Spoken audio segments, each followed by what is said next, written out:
A cloudier day, a few showers once again, but most places staying dry, and with that high pressure nearby through the rest of the weekend and into next week, it's going to stay dry, it's going to stay warm. Expect warm spells with the odd rude interruption. Boxed Boilers sponsors the weather on GB News.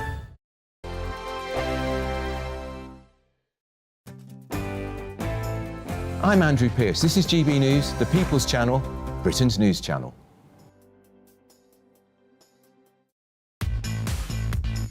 Five hosts, 5 opinions, 5 fearless debates, 5 unfiltered takes on the day's news. 5 reasons not to be anywhere else on Saturday night.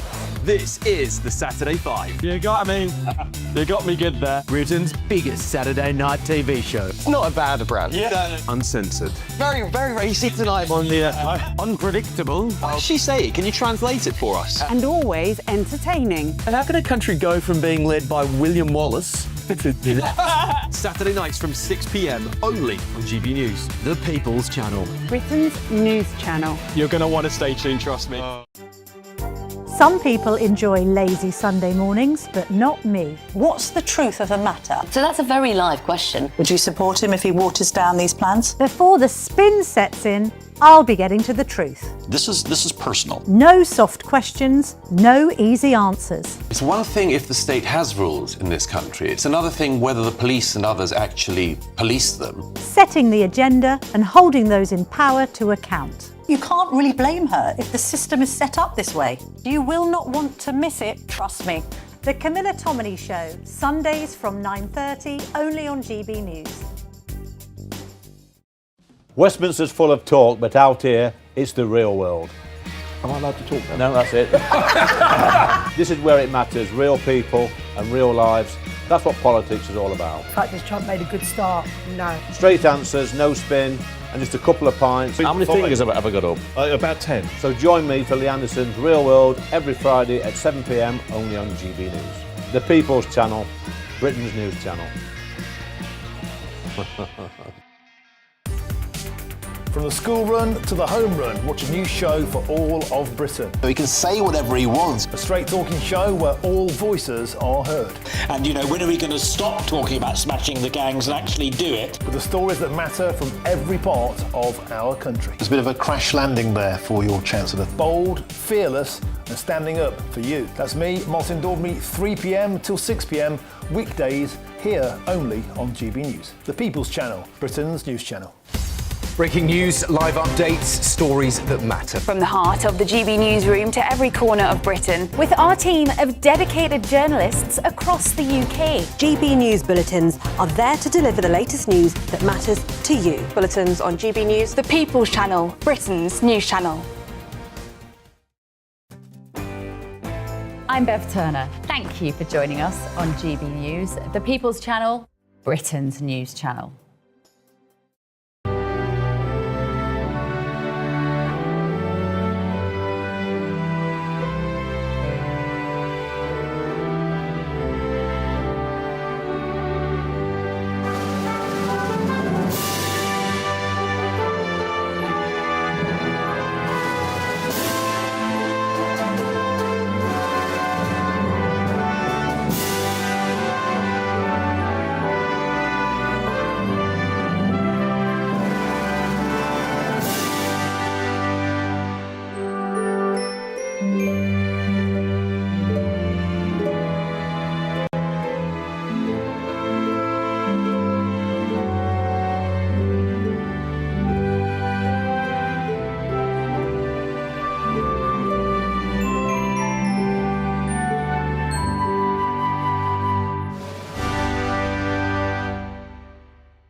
Good morning. The Makerfield MP Andy Burnham prepares to become Labour leader within a matter of hours. Paving the way for his coronation as Prime Minister on Monday. But is the honeymoon period over before it even begins? Well, reports surface that left-wing backbenchers are already planning a rebellion after it emerged the Home Secretary, Shabana Mahmood, is the front-runner for the role of Chancellor.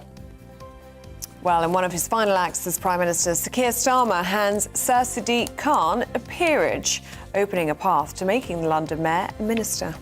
The government's accused of a foreign aid farce after signing off on more than £150 million for Pakistan, despite the country refusing to take back grooming gang boss Shabir Ahmed. FIFA launches a probe into whether Argentinian players violated tournament rules by displaying a banner claiming the Falkland Islands are theirs. Breaking news this morning as police arrest a Sudanese prisoner who escaped custody after being convicted of attacking 2 women. More breaking news overnight. US President Donald Trump accuses China of interfering in the 2020 election in a major address to Americans. Over a period of years, starting during the 2020 election cycle, the People's Republic of China carried out what is believed to be the largest compromise of election data in history. Christopher Nolan's new film, The Odyssey, hits cinemas today. But how will the retelling of Homer's epic go down with you? A wife?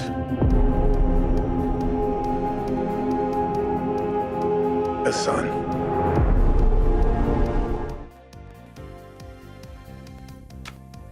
Looks like they're just watching England lose to Argentina there. The inquest into England's World Cup semi-final loss begins as Thomas Tuchel faces a review by the Football Association.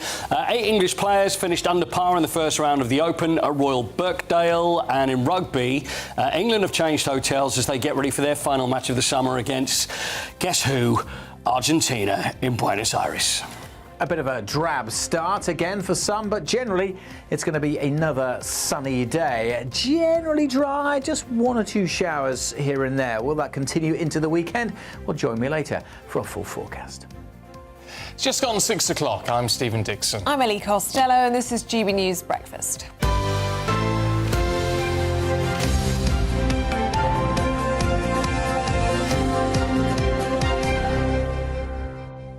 Would you be tempted by the Odyssey? I can't say I will be, actually.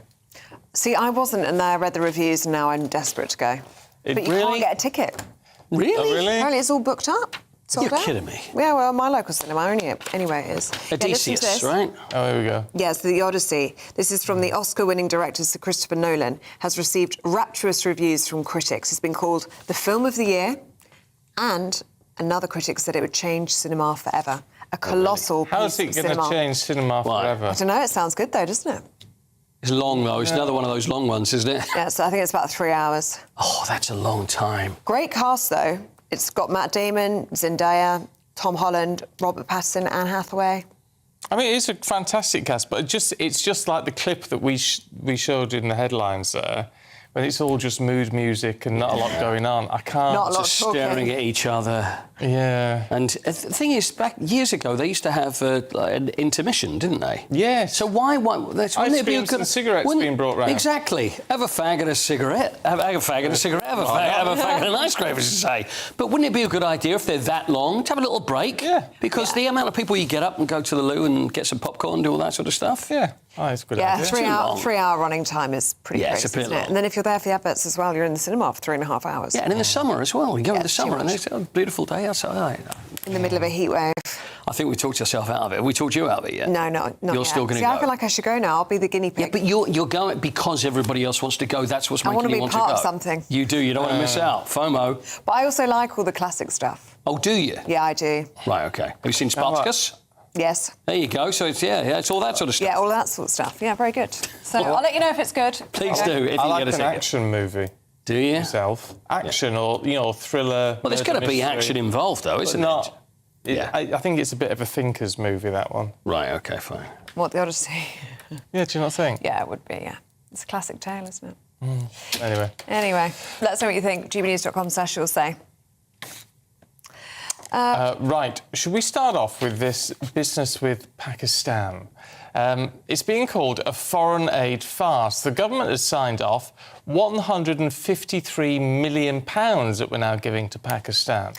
Well, that comes despite Pakistan refusing to take back the grooming gang's ringleader, Shabir Ahmed.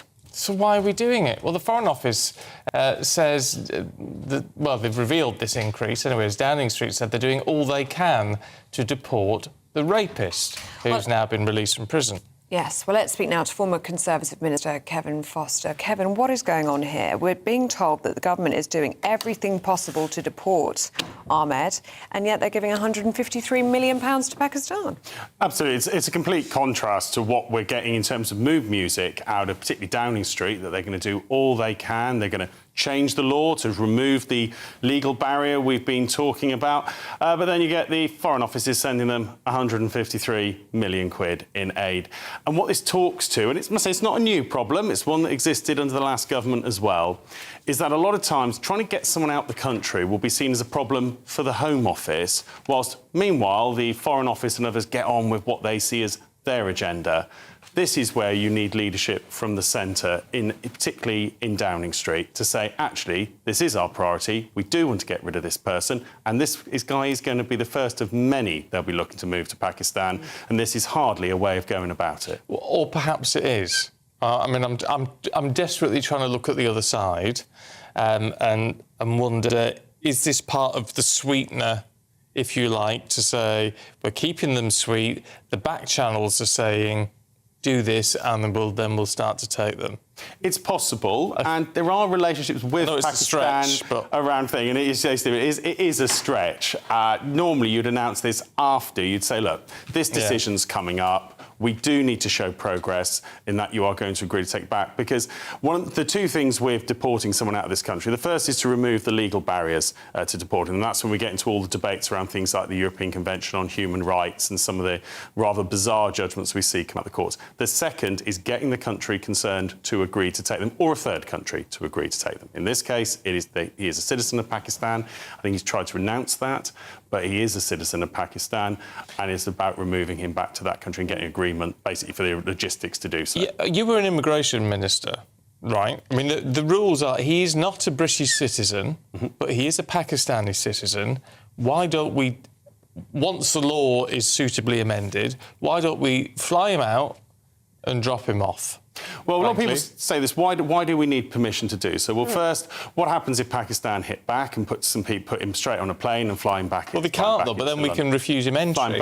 We can refuse him entry, but if you get into a ping-ponging of people being sent to your country who you do not want to be in the country. And let's remember, the US and other countries operate exactly the same. So, for example, perhaps the real contrast this morning is when Colombia said they weren't going to take back some people. The US wanted to get rid of a 50% tariff from the United States on their main export to the United States, and the president's plane was being sent to pick them up from the US to take them home. So to just put people on planes, first, the airline won't carry them, so that means you're then getting into potentially having to use a military aircraft. That means you're flying into a country that doesn't want your military aircraft to arrive, with various parts that come from it. So there is some realistic barriers to why you can't just stick someone on a plane, fly them to a country that's refused, and of course what then happens for the flight crew and others when they arrive in a country they haven't got permission to land in a military aircraft that didn't have permission to fly into that country. So you do need to get permission. Of course, if we do it one way, then it gives people the idea that why don't they do that the other to here. So that's why you can't just put someone on a plane. It'd be very tempting to. I think eventually every Home Office minister has thought of,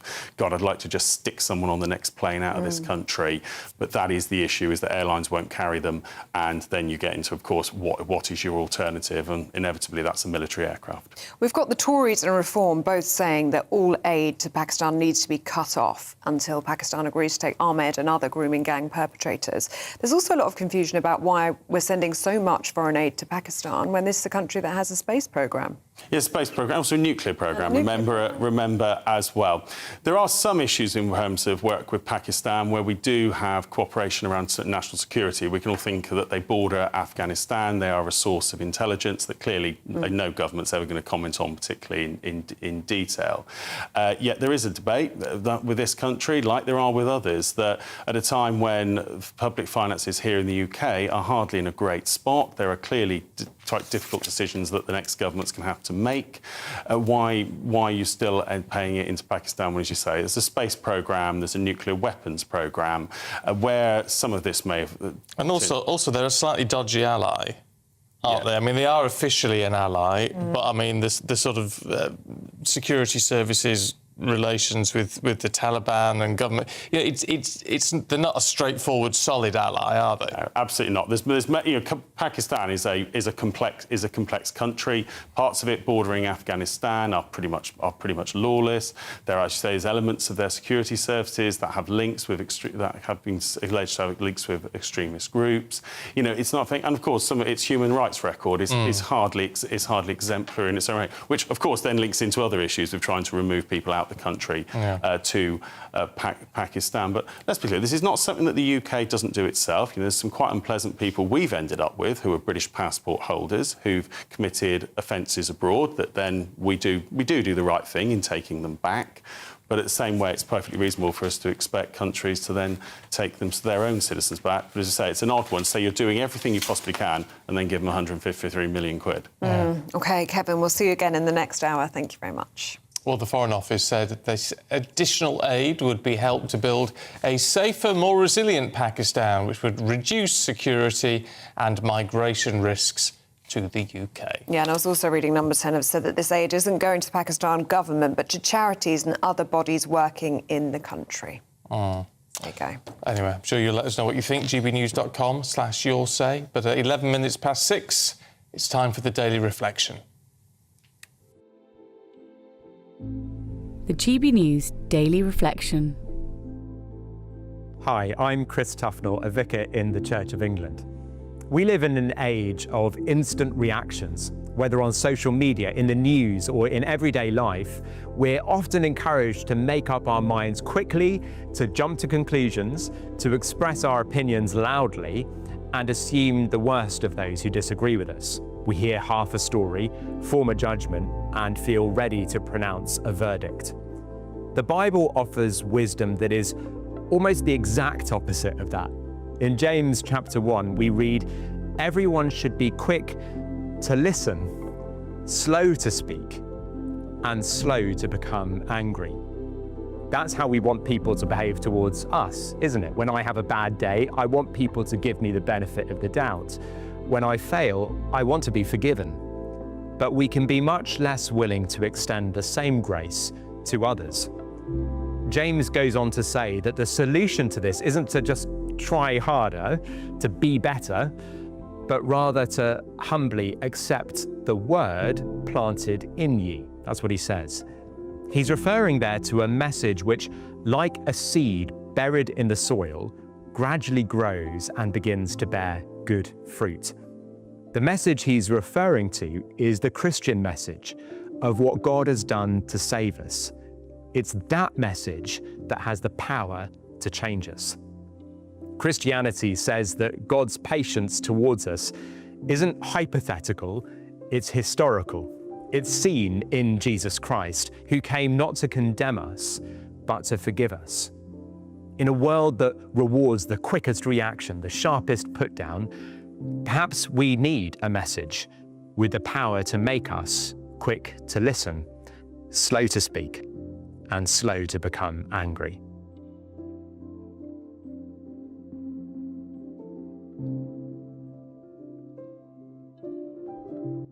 Yes, I like the idea of being quick to listen and slow to speak.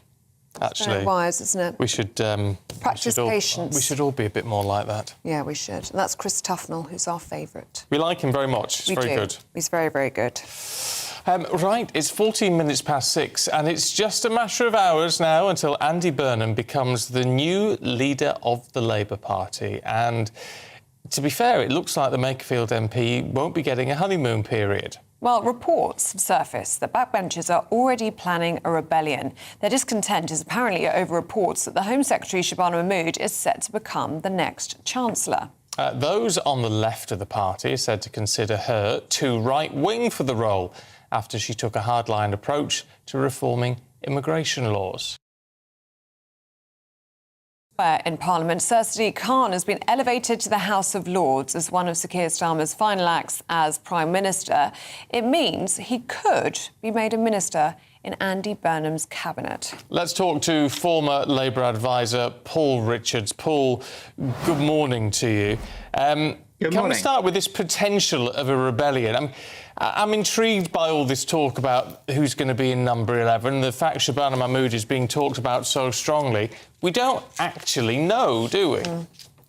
Well, do you know, that is the most important point, isn't it? It's pure speculation. And what's been quite interesting about the last few days is that they've been that the Burnham camp has been so unbelievably disciplined and so unbelievably tight-lipped as to who is actually going to be forming his government on Monday and Tuesday. And so it's just froth. And it's a little bit of the difficulties we had under Starmer, where there's lots of briefing going on, and certain people are being promoted and other people are being dismissed through sort of these background briefings to the legacy media. But actually, there hasn't been an announcement. So if it is Shabana, then that's Andy's choice. But it certainly isn't something that they've sort of leaked out in advance.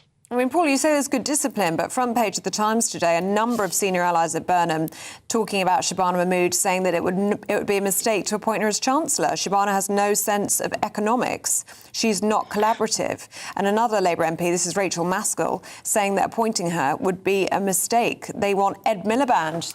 Apparently he shines well above Shabana. Well, there's a sort of interesting dynamic within this, which is that Andy Burnham has been elected with support from the soft left and people like Rachel Maskell, but he is going to have to disappoint them quite early on because he's going to have to put people into those jobs that can do the jobs, reassure the markets, make sure that the economy stays stable, and aren't going to be the sort of left-wing figures that they may prefer. So I think Andy Burnham said this yesterday, that he's never short of advice, and any Prime Minister gets a lot of advice about what to do from lots of different sources, but he's going to have to disappoint somebody. And I think what he'll do is disappoint the hard left and the soft left of the Labour Party, who perhaps think that something different is going to happen to what is in fact going to happen. And on Shabana specifically, I think she's a very, very effective minister. And I think we need to get past this obsession that you have to be an economist to be the Chancellor of the Exchequer. Gordon Brown was a historian, and we had growth in every single quarter that he was Chancellor, and some pretty major achievements in the economy. So it's a political job. It's a political job. Governor of the Bank of England is an economics job. Being the Chancellor of the Exchequer is being a member of His Majesty's Cabinet, and that's a political job. So I would say that if it is Shabana, with all the caveats that we discussed just now, that would be a really good move, because she's a very effective politician. She's shown at the Home Office she can take tough decisions. She's not frightened of the left wing, and that she will actually do the right things for the economy. But we'll see, and we'll see on Monday afternoon after Andy becomes Prime Minister, after he's kissed hands with the King, and on Tuesday when he does his big reshuffle. Can I ask you about Sadiq Khan in all of it? I mean, there's this speculation now saying, well, he's going to be made a peer, and that opens the door to him entering cabinet, which it does. However, it's Keir Starmer making him a peer. That's not an indicator. He won't be doing that, surely, because he's getting pressure from Andy Burnham to do it so he can then have him in the cabinet. I mean, you're right, of course. It's technically true that he is now able to form, become part of a government, because if he is in the House of Lords, you can be a minister, like you say. But, I think that's only a technicality. He's obviously still the Mayor of London, and that election isn't for years. It's not coming up soon. So I think that, and by the way, he hasn't actually said he's standing down as London Mayor. No. I think the idea this would trigger a by-election for London at the current moment would be a disaster. And so I don't think that's the idea at all. I think it's a recognition for his public service, but I don't think it's a Machiavellian plot to get him into government through that sort of House of Lords backdoor route. OK, Paul, good to see you today. Thank you for joining us on GB News Breakfast. You're very welcome. Good morning. I mean, the conspiracy theories around Sadiq Khan will thrive just because, it's not a surprise he's being made a peer in a way, but he's also extremely unpopular within parts of the country. Yeah. Isn't it? I mean, he's not a popular figure in many respects, so he does keep winning the London mayoral election. He does keep winning elections. With increased majorities. I mean, that's the reality of it. And he keeps being given honours as well. So let us know what you think of that one. gbnews.com/you'll say. Right, shall we have a look at the weather at 6:20? Here's Alex Deakin.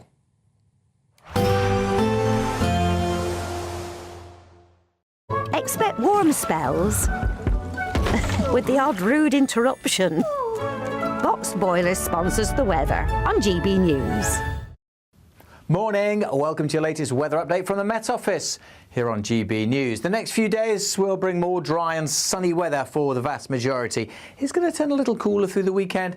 Only the small chance of seeing a shower here and there. Quite a grey start again over eastern England, parts of northern and eastern Scotland. 1 or 2 light showers in here as well. But for many, it's a sunny start to the day. We'll see a bit of cloud bubbling up, and there is the possibility of seeing 1 or 2 more showers, northwest England, perhaps later on into Wales and across the Midlands. But most places will stay dry. Not as warm as recent days, but we could still get up to 30 Celsius somewhere across the southwest. Cooler on these North Sea coasts, particularly if it does stay a little misty. The northerly breeze will continue to bring down a few shower clouds at times. The possibility again of 1 or 2 showers, but I wouldn't get too excited if you're after rain. These showers are going to be very hit and miss and probably won't produce much rain at all. Most places are just going to stay dry and fine. Not as warm as recent evenings, but still sunny spells across much of Scotland and Northern Ireland. The far north of Scotland keeping quite a bit of cloud into this evening, and cooler conditions here, and the cooler weather will trickle south across all of the country as we head into the weekend. We'll continue to see some cloud coming in overnight across eastern counties of England, and still a bit of drizzly rain across northern Scotland. But again, most places will be dry. Quite a comfortable night actually. May stay up at 15 or 16 in the south, but for many, certainly in rural spots, will be down into single figures to start Saturday. We also start Saturday with quite a bit of sunshine, but overall a cloudier day, and the cloud bubbling up and pushing into northern England, later Wales and the Midlands could produce 1 or 2 showers, but again, most places won't see them, many places staying dry. Sunny skies continuing across southern parts of England and western Scotland. Still pretty warm in the south, but just not quite as warm as it has been. Goodbye. Expect warm spells with the odd rude interruption. Box Boilers sponsors the weather on GB News. Now, do stay with us. Still to come, Christopher Nolan's latest film, The Odyssey, hits cinemas today to rave reviews. But is it all it's cracked up to be? We're going to be talking about that next.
Here at GB News, we made a promise to tell your stories. And on the 6th of August, we're marking 5 years of doing exactly that. Celebrate with us by having your say. joining the debates live on TV and radio. And meeting your favourite presenters across the country, from Leeds to Aberdeen, from Belfast to Barry Island. Plus, join me in Essex for our biggest live show of the year. Scan the QR code or visit gbnews.com/celebrate. Terms and conditions apply. At GB News, we love to hear from you, our loyal community. So drop us a line at gbnews.com/yoursay. There you can talk to each other and also to the presenters live on air. gbnews.com/yoursay, because GB News is your channel, Britain's news channel. Some people enjoy lazy Sunday mornings, but not me. What's the truth of the matter? So that's a very live question. Would you support him if he waters down these plans? Before the spin sets in, I'll be getting to the truth. This is personal. No soft questions, no easy answers. It's one thing if the state has rules in this country. It's another thing whether the police and others actually police them. Setting the agenda and holding those in power to account. You can't really blame her if the system is set up this way. You will not want to miss it, trust me. The Camilla Tominey Show, Sundays from 9:30, only on GB News.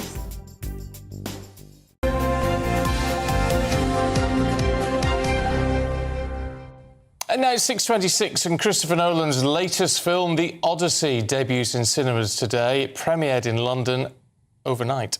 Well, adapted from Homer's epic ancient Greek poem, it's the director's first production since 2023's Oppenheimer. Let's take a sneak peek at the trailer. Tell me what you remember. A wife?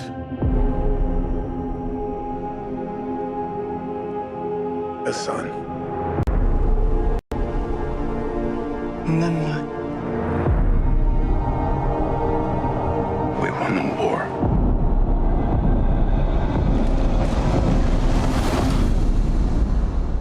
Help me go home. Genetics. Well, let's talk to our deputy news editor, Dimitris Koumsidis, who is here. And you haven't seen it, but you're going to see it today, aren't you? I'm going to see it tonight, yeah, after work. Very, very excited. In my opinion, and in most people's opinion, it's the biggest blockbuster of the year. It's absolutely huge. Christopher Nolan just comes out with huge success after huge success. I mean, his early movies, then on to the Batman trilogies, Inception, Oppenheimer, The Prestige. He's an incredible director, and the cast that he's got with him is phenomenal. I mean, you've got huge names. Matt Damon, one of the biggest names in Hollywood. Tom Holland, who's arguably one of the biggest British stars at the moment, is making a huge name for himself in Hollywood. Anne Hathaway, Zendaya, like it's going to be the biggest film of the year. Critics have absolutely loved it so far. So yeah, you can say I'm definitely excited to watch it tonight. A long running time though, isn't it? Yeah, long running time. I mean, the Odyssey itself is a very long story. It's a sequel to the Iliad, so it is. There's a long story that needs to be told, so I think you can't do it justice if you go for 90 minutes or 2 hours. It does need to be a little bit longer, and if I'm not mistaken, it is the longest film that Christopher Nolan will have ever done. Right, but there's no Greeks in it. There's no Greeks in it, and that's the issue that Greece and Greeks of diaspora are having. It's a Greek story, a Greek. Not necessarily historical, because it's myth, but it doesn't have a single Greek actor. And the issue that Greeks have is that they don't feel represented in it, despite it being such a big part of their heritage and culture. So we're not saying necessarily have someone who is from Greece and has a really strong Greek accent and gives off the stereotypical Greek vibe, but you can have actors within Hollywood that are huge stars that have Greek heritage. For example, some of them are Jennifer Aniston, who is half Greek, Theo James, who is British but also has Greek heritage. He's one of the biggest stars at the moment. He starred in The Gentleman. You could even have wrestlers turned actors at the moment. Batista, who's a huge name within WWE that became a movie star. So that's the issue that Greeks have, and they're still very excited to see it, and there's still a big buzz around the country because it was filmed there and it's telling a Greek story, but where is the representation, especially within Hollywood? Does it matter, though, if they're acting? Well, the issue that Greeks have around the world is that many a time, and we saw this 20 years ago with Troy and Alexander the Great, again, lack of Greek representation. Greece didn't end with with the ancient Greek times 2,000 years ago. It didn't end with mythology. It carried on. It persevered through millennia. The language carried on, the culture carried on. So why is that not being represented in a movie where Hollywood is doing this big diversity drive and this big inclusivity? We're not saying cut anyone else out, but just have at least maybe one Greek to show that the Greek people are still here and it's a continuous people and a continuous race ever since the time of Homer 2,800 years ago. And within all this, so as you say, it's going to be huge because the hype around it is huge. What do you think the appeal is going to be for a general audience? Well, I mean, the first thing is Christopher Nolan himself. Right. He's such a huge name, and I don't think anyone really said he's ever made a bad movie. No. So he's got a great reputation. I think that draws people in. The cast is another thing that draws people in. And I think ancient Greek films about Greek mythology or ancient Greek history, tend to attract people because of that sort of status that they have around them. I mean, you see it with films like The 300, for example. Oh. Yes, it was based on a comic book and it was technically historically inaccurate, but it drew people in. Troy, Alexander the Great, these were all huge blockbusters that people want to see because they might not know the whole story, but they know a little bit to be drawn into and they go, wow, this is going to be really, really cool and exciting. OK, good to see you. Thank you very much. Pleasure. Enjoy the film. Thank you. Right. I definitely want to see it, just so you know. I know, you keep saying. I know, I will. Yeah. I'll go for your recommendation. If you think it's good, I'll go. Right. That's what we'll do. No pressure. Right, time for the Great British Giveaway now. You could win £60,000 in tax-free cash and a real, solid gold bar. It's an incredible prize, which could be yours if you take part, and here's how you do it. We're celebrating a golden summer, as you could win a totally tax-free £60,000 in cash to spend on anything you like. Imagine all of the fun you could have this year with that.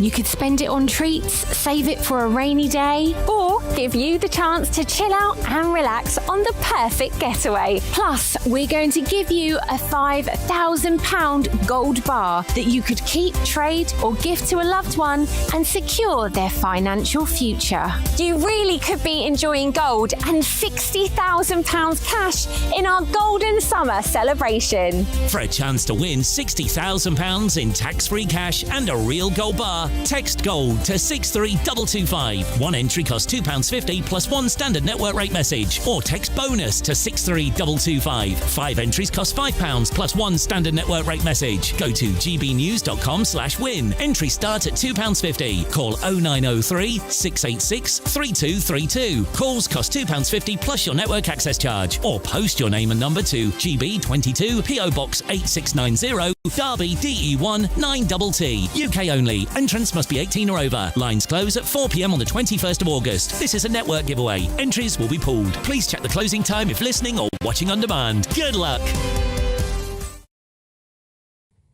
Yeah, best of luck to you. A lot of you getting in touch. Aldo says, a lot better than the films that run for 1 hour, 20 minutes. Barry says, nearly 3 hours long. That's twice as long as the average movie. And somebody else said that they need to be... our reporter seems very excited and they hope he gets a nice bag of popcorn. I'm sure he will. Where's that one gone? Christopher Nolan made Interstellar and that sucked, says Call Me Old-Fashioned. Actually, I agree, that was rubbish. That was rubbish. I haven't seen that one. Yeah. I loved Oppenheimer. Did you? I haven't seen it. I saved it for a plane journey and watched it on the plane, and it was so good. Yeah. It is one of those films you have to really sit down and focus, though. There's a lot going on. Paul Get a Life says... It's only as long as many movies. Stephen, stick to your vegan films. You like action films? What are you talking about? What's a vegan film? But you do like action films, don't you? Oh, Paul, you do need to get a life, I think. Never mind. Right, yeah, anyway, I like action film. And Catherine says, Greek representation, it's a fictional film, so it doesn't matter, says Catherine.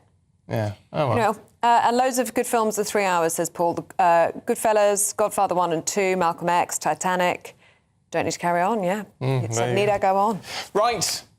Anyway, if you're heading out today, because it's only a Friday, you've got work or school today, don't forget to check up on your traffic and travel. Here you go.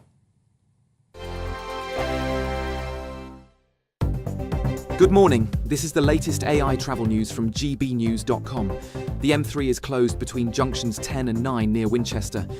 The M25 anti-clockwise is closed between junctions 16 and 15 near Heathrow. The A5 northbound is closed after the A422 in Old Stratford. The M42 southbound exit at junction 3A in Redditch is closed to the M40 southbound. The M6 northbound between junctions 16 and 17 near Newcastle under Lyme has a lane closure. In Scotland, the A75 eastbound exit slip at Gretna is closed due to roadworks, with delays expected. And on the trains, East Midlands railway services are affected by hot weather. For more travel news, go to gbnews.com.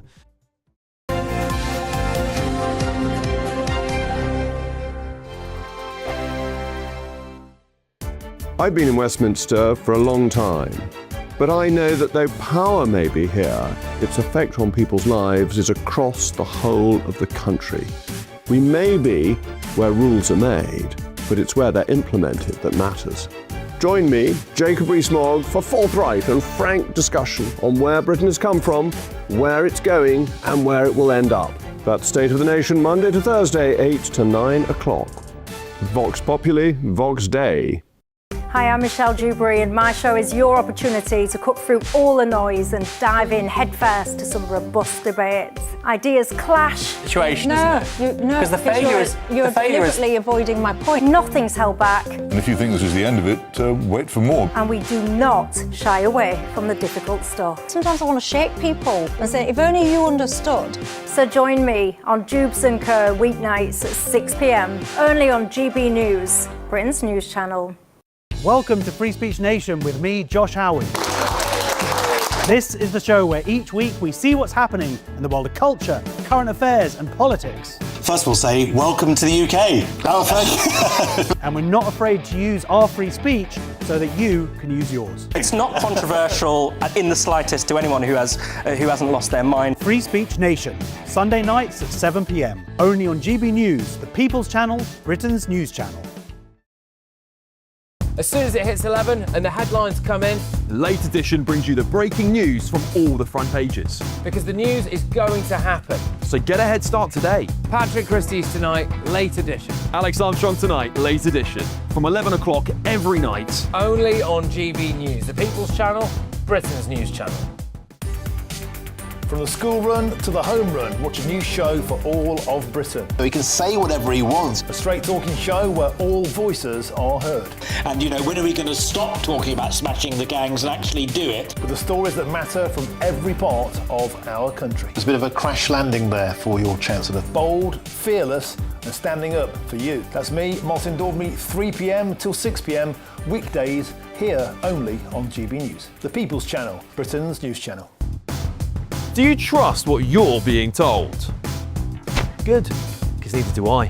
Those are just facts. I'm Alex Armstrong, and on my show, we'll expose the spin. Well, I want to answer that because you didn't let me last time, because you always speak over me. The broken promises. To deny that is denying the truth. And the hypocrisy. We can allow. You think we can allow? Politics, policy, parliament.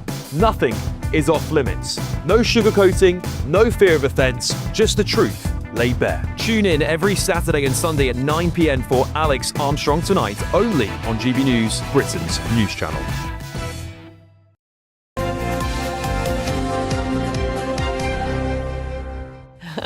Welcome back to Breakfast at 6:38. We're going through the sports with Paul Coit. So, all the fallout then from the couple of nights ago now and England-Argentina. How are you feeling? Where are we at in the stages of grief? I think we're at anger at the moment. Confusion. I'm getting that. Anger and confusion. And trying to work out exactly whose fault it was, because now it's the English fault, apparently. It's in our DNA. Yeah, well, this is apparently what Thomas Tuchel has said. This is very easy to say, isn't it? For a German manager, but I say, it's in the English DNA. That's what happened. So apparently now there's little bits that are coming through, that there's certain parts of the group or the players that were disappointed by his decision, excuse me, for the way that they played, the way they put five at the back and the fact they defended. So they're not happy about it. Like you say, Thomas Tuchel said it was never the plan to drop deeper. So now he's saying, oh, no, that wasn't the plan. It's not in English DNA to control the game and the ball. I mean, really, the thing is, if he'd have decided And even as a team, they decided, let's go forward and we'll attack. And then Argentina score. Then everybody would be going, well, why didn't you defend? Well, this is true. I mean, you're damned if you do and damned if you don't. But what we do know is that whatever happened, it didn't work this time. But is it not his decision because of who he substituted? Well, yeah, it was beginning to happen a little bit before then, and I agree. I think that's the main problem. A lot of people are disagreeing with that. So, oh, well, the substitutions didn't make a difference. I think they did. But get this, there's a stat here that's come out. And in 19 minutes towards the end, after England scored, how many passes do you think England as a team made? Now, it's not even like I wouldn't have a clue what no football. If you think all it is just passing the ball, we're both playing for England, I pass the ball to you, that's one pass completed. In the last 19 minutes? In the 19 minutes after England scored. 20. 20? It must be 50 plus. 2. Oof. I mean, that's unbelievable. 2? 2. They completed 2 passes. They've tried it, but either an Argentinian got the ball or they just hoofed it away and it's gone back to them. I mean, that is incredible. And that sums up the capitulation. It really does. And it was just a matter of whether it be players panicking, with it just was not. And then we look at Spain, how they were against France. They were cool, they were calm, OK, we'll just play football. We just went to pieces. So anyway, it's France, whether anybody actually cares about the third place playoff, and that's tomorrow night. Why do they bother doing that? Yeah, I don't know. I don't know. It's not like when the Olympic... I was talking to someone about this yesterday and thinking, well, in the Olympic Games, a third place, a bronze is good, but everybody goes at the same time because it's a race. So why... It's all about the trophy, so why bother having a third place playoff? Do you get any kudos or money? No, I don't think so. It's just... It is what it is. And whenever England have been in it before... I can't remember what's happened. I really don't. So it's in Miami at 10 p.m. tomorrow night if you're interested. But Argentina then, I know you're talking about this as well, so they're facing disciplinary action over the little Falklands Island banner they decided to bring out. No political messages or slogans before, during or after the match is the ruling from FIFA.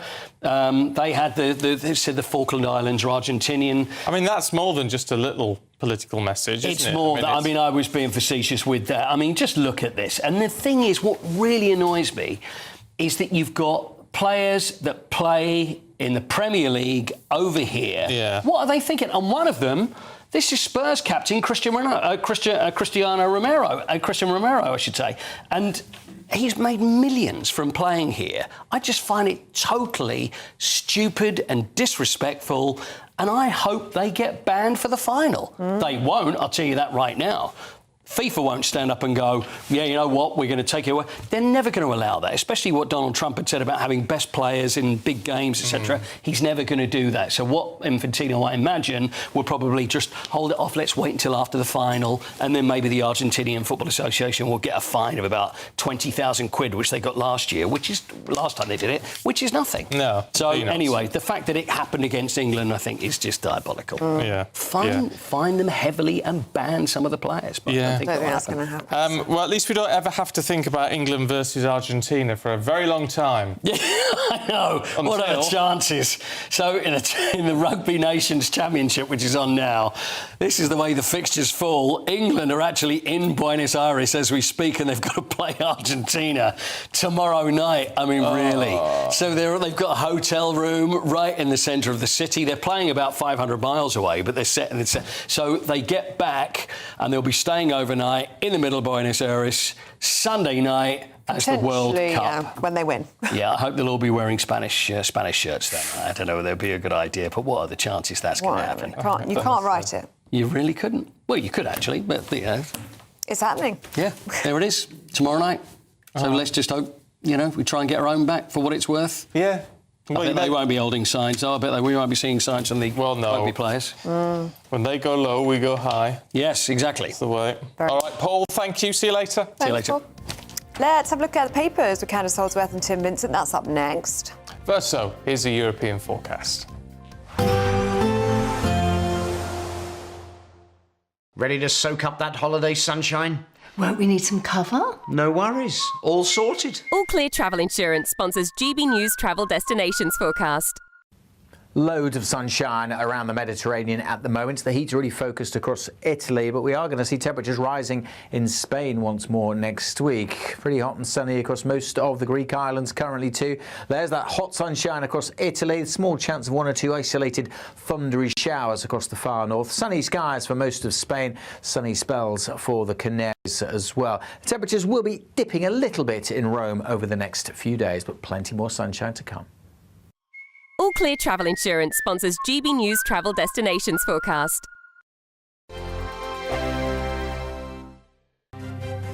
GB News Breakfast. Every day from 6 a.m. What do you think about where we're going to get our future athletes and our Olympians from when we're telling our children, oh, you can't go out and partake in sports today because it's a bit hot?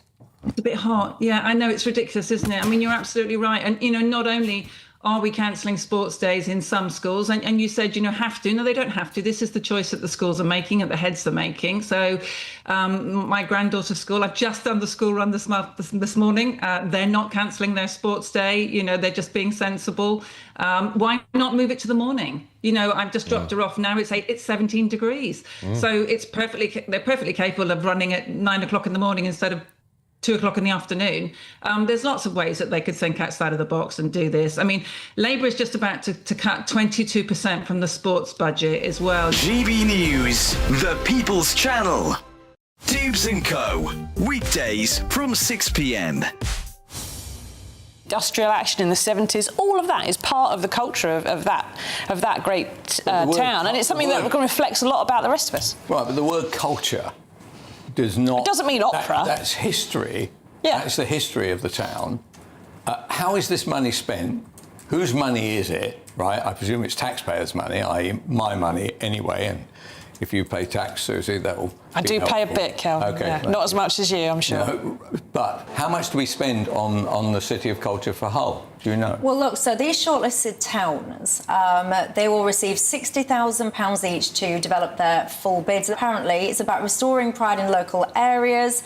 They want to deliver a decade of national renewal. They want to shine a light on local visions and voices, they say, from across the UK.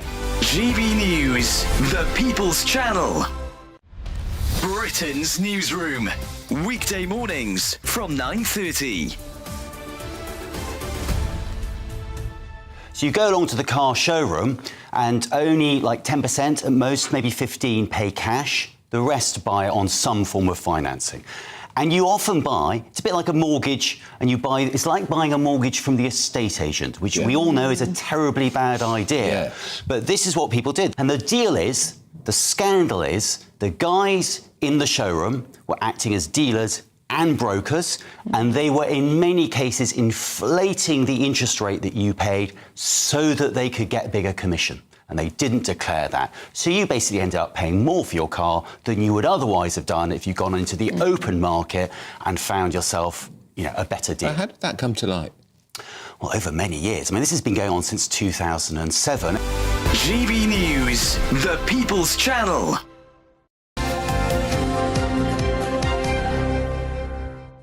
All right, time for the papers at 6:48 with the journalist Candice Holdsworth and the presenter Tim Vincent. Good morning to you both. Good morning. Candice, let's start with the Daily Mail, should we?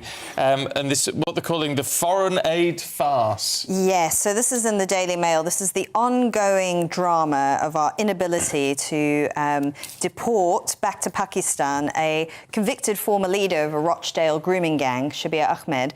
So he served his time in prison. He's been released. We want to deport him. Pakistan are refusing to take him. They just won't take him. And to add insult to injury, last night the Foreign Office signed off a $153 million aid package for Pakistan. And everyone has been saying we should use that as leverage. If they refuse to take him, we should say we're not going to pay any more in aid. Even Yvette Cooper, the Home Secretary, said she'd be the former Home Secretary, has said she would be looking at visa restrictions for Pakistan if they refuse to take back foreign nationals, because we've done it with certain African countries as well. Everyone's saying we need to take a more muscular role to these sorts of problems, because otherwise, how are we going to get rid of all these foreign criminals? Yeah, but this is the thing, isn't it? It's like we were being told one thing and they're actually doing another. Yes. We're being told they're doing everything in their power possible to deport this man, and yet we're giving £153 million to a country that's refusing to take him back. Well, I think there's two stories here, isn't there? There's the one about this repellent gentleman that should be in prison for the rest of his life personally, and they're not taking responsibility for it. And £153 million we're giving to this country that doesn't back us up on that decision. But I couldn't quite believe the amount that was being given to them. So I Googled this morning when we were in the green room how much is spent, and courtesy of Google, £13 billion per year the government gives away to foreign countries. That's nearly 0.5% of our gross national income. So there's a lot of money going out there. Now, that's rightly or wrongly, and that oils a lot of wheels internationally for us. So we can't just seize on everything and say we can't do that. So £153 million is a drop in the ocean to the 13 billion, but it's still pretty repellent. Maybe behind doors, people are saying you'd get 250 million if you took that guy back. But is it right that a country with a space programme and a nuclear programme is getting £153 million from Britain? Yes. Yeah, that's such a good question. And also, I mean, there have been a lot of, and, you know, it's quite a tricky thing to say, but a lot of Pakistani nationals involved in this grooming gang problem. So, you know, Pakistan have taken back people before. I don't know why they're suddenly resisting it now. Yeah. All right. Tim, can we have a look at the Telegraph? Because apparently more than 600,000 of us are Brits too fat to work. Well, obviously, there's no carbs in GB Towers. That's not an issue for us here. But yes, it's coming up here. There's a lot of Fs this morning in the news. We've got fatties, we've got Falklands, we've got foreign aid. But the fatties one seems to be something that we all want to talk about this morning. Yeah, 15 million adults in Britain apparently are obese, and the University of York have found out 4 out of every 100 obese people were likely to be unemployed solely because of their body weight. And I think there's going to be some pilot schemes where jabs or tablets will be given to obese people to try and get them back into work. I think the bigger picture here is, though, that, you know, we're constantly talking about AI is going to take away jobs. Maybe there's some people who just don't want to work. Yeah. You know, it doesn't matter how much you can lead a horse to water, but if they don't want to work, they're not going to work. Everybody else seems to have the responsibilities out there. Maybe with the new tablet that comes out, we can do it. You know, we used to have a cat that wouldn't take any medicine, so we'd put it inside a little bit of food and throw the tablet in. Yeah. And that's how it was wormed. Maybe we can do that with fatties and bring everybody back into a workforce mentality that they want to get out and work in the mornings. But it's amazing, isn't it? 600,000 people in this country are obese. I mean, I know there are cases where some people are just built bigger. Some people have medical conditions that make them bigger, or the medication they take makes them bigger. But for most people, it's what they're eating. Yes. It really is. And I know it sounds harsh, and you shouldn't shame anybody for how they look. But sometimes when I'm out and about and I see some very, very large people and they're eating a McDonald's and having a milkshake, and you can't help but think, what are you doing? Yes, yes. But especially as well if they're not working. I mean, that is a waste of life. I'm sorry. Well, it is, yeah. Yeah, absolutely. Absolutely. They need to be in the workplace, making the most of life. Candice, let's have a look at the Daily Express, shall we? And nationalising British Steel is sending the UK back to the 1970s. So this is really interesting, and I think I've spoken about this to you before. This is in the Daily Express. So the government's, so Labour's decided to nationalise British Steel because it was owned by a Chinese company who were going to close it. But they've said that because it's an industry of key national security and importance, we're going to nationalise it. And Reform, very interestingly, said, yes, we support this. The Conservatives, however, who still, I think, cleave to more free market values, don't want to do that and have said rather try and lower energy prices to make the industry more viable. I would say, though, that I think across the political spectrum, even amongst Conservatives, there's less and less reliance on free markets. Yeah, let's nationalise the train lines and the water companies next as well, please. OK. Tim, Candice, thank you. Here's the weather.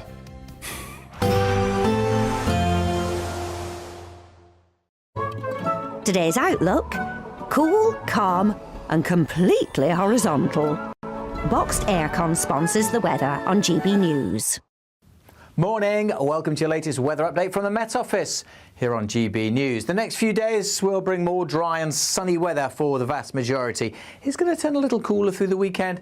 Only the small chance of seeing a shower here and there. Quite a grey start again over eastern England, parts of northern and eastern Scotland. 1 or 2 light showers in here as well. But for many, it's a sunny start to the day. We'll see a bit of cloud bubbling up, and there is the possibility of seeing 1 or 2 more showers, northwest England, perhaps later on into Wales and across the Midlands. But most places will stay dry. Not as warm as recent days, but we could still get up to 30 Celsius somewhere across the southwest. Cooler on these North Sea coasts, particularly if it does stay a little misty. The northerly breeze will continue to bring down a few shower clouds at times. The possibility again of 1 or 2 showers, but I wouldn't get too excited if you're after rain. Those showers are going to be very hit and miss and probably won't produce much rain at all. Most places are just going to stay dry and fine. Not as warm as recent evenings, but still sunny spells across much of Scotland and Northern Ireland. The far north of Scotland keeping quite a bit of cloud into this evening, and cooler conditions here, and the cooler weather will trickle south across all of the country as we head into the weekend. We'll continue to see some cloud coming in overnight across eastern counties of England, and still a bit of drizzly rain across northern Scotland. But again, most places will be dry. Quite a comfortable night actually. May stay up at 15 or 16 in the south, but for many, certainly in rural spots, we'll be down into single figures to start Saturday. We also start Saturday with quite a bit of sunshine, but overall a cloudier day, and the cloud bubbling up and pushing into northern England, later Wales and the Midlands could produce 1 or 2 showers, but again, most places won't see them, many places staying dry. Sunny skies continuing across southern parts of England and western Scotland. Still pretty warm in the south, but just not quite as warm as it has been. Goodbye. Today's outlook: cool, calm and completely horizontal.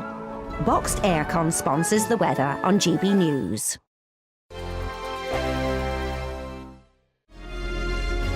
Thank you, Britain, for making GB News Radio such a huge success. Whether you're in the car, on the go or listening at home, thank you for choosing us as your radio station. Good morning, this is the latest AI travel news from gbnews.com. The M3 is closed between junctions 10 and 9 near Winchester. The M25 anti-clockwise between junctions 16 and 15 near Heathrow is also closed. The A5 northbound is closed after the A422 in Old Stratford. There is a collision on the M6 northbound slip road between junctions 2 and 3 in Coventry. The A1 southbound is closed after the A52 in Grantham. In Scotland, the A75 eastbound exit slip at Gretna is closed due to roadworks. And on the trains, East Midlands railway services are affected by hot weather. For more travel news, go to gbnews.com. We're celebrating a golden summer with a terrific 2-part Great British giveaway. First, you could win a sensational £60,000 in tax-free cash. And that's not all, as you'll also win our most precious prize to date, a fine gold bar worth over £5,000. For a chance to win, text GOLD to 63225. One entry costs £2.50 plus 1 standard network rate message. Or text BONUS to 63225. 5 entries cost £5 plus 1 standard network rate message. Go to gbnews.com/win. Entry start at £2.50. Call 0903 686 3232. Calls cost £2.50 plus your network access charge. Or post your name and number to GB22 PO Box 8690 Derby DE1 9TT. UK only. Entrance must be 18 or over. Lines close at 4 p.m. on the 21st of August. This is a network giveaway. Entries will be pulled. Please check the closing time if listening or watching on demand. Good luck. You want to know what's really going on in the corridors of power? Labour don't know what to do with you half the time, and that makes you quite lethal in the chamber. Get behind the headlines with Chopper's political podcast. Join me, Christopher Hope, as I sit down with the great and the good of British politics. We'll see where this ruling takes us. These are the stories shaping our nation. Chopper's political podcast, available now on all platforms. Listen in and stay ahead. Westminster's full of talk, but out here, it's the real world. Am I allowed to talk now? No, that's it. This is where it matters. Real people, and real lives. That's what politics is all about. In fact, has Trump made a good start? No. Straight answers, no spin, and just a couple of pints. How many fingers have I got up? About 10. So join me for Lee Anderson's Real World every Friday at 7 p.m. only on GB News. The People's Channel, Britain's news channel.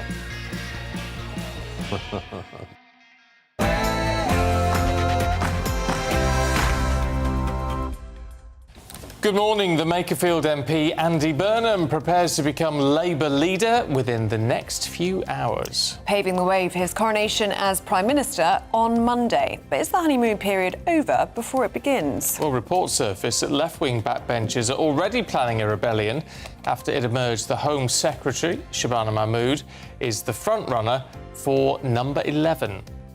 Well, in one of his final acts as Prime Minister, Sir Keir Starmer hands Sir Sadiq Khan a peerage, opening a path to perhaps making the London Mayor a minister. The government's accused of a foreign aid farce after signing off more than £150 million for Pakistan, despite the country refusing to take back the grooming gang boss, Shabir Ahmed. FIFA launches a probe into whether Argentinian players violated tournament rules by displaying a banner claiming the Falkland Islands as theirs. Breaking news as police arrest a Sudanese prisoner who escaped custody after being convicted of attacking 2 women. There is welcome news this morning for Britain's heroic coastguards after ministers dropped plans to scrap payments for volunteers. We're going to be speaking to the man behind the campaign very shortly. Now, an increasing number of obese people are being signed off work because they're too fat. We're going to debate if it's time to limit those type of benefits. And sport, well, Thomas Tuchel blames English DNA for the World Cup semi-final defeat. Nothing to do with him then. In golf, there's been no English winner, by the way, of the Open for 34 years, but 8 English players finished under par for the first round yesterday at Royal Birkdale. And in rugby, England have changed hotels as they get ready for their final match of the summer against, guess who? Argentina in Buenos Aires. A bit of a drab start again for some, but generally it's going to be another sunny day. Generally dry, just 1 or 2 showers here and there. Will that continue into the weekend? Well, join me later for a full forecast. It's just gone 7 o'clock. I'm Stephen Dixon. I'm Ellie Costello, and this is GB News Breakfast.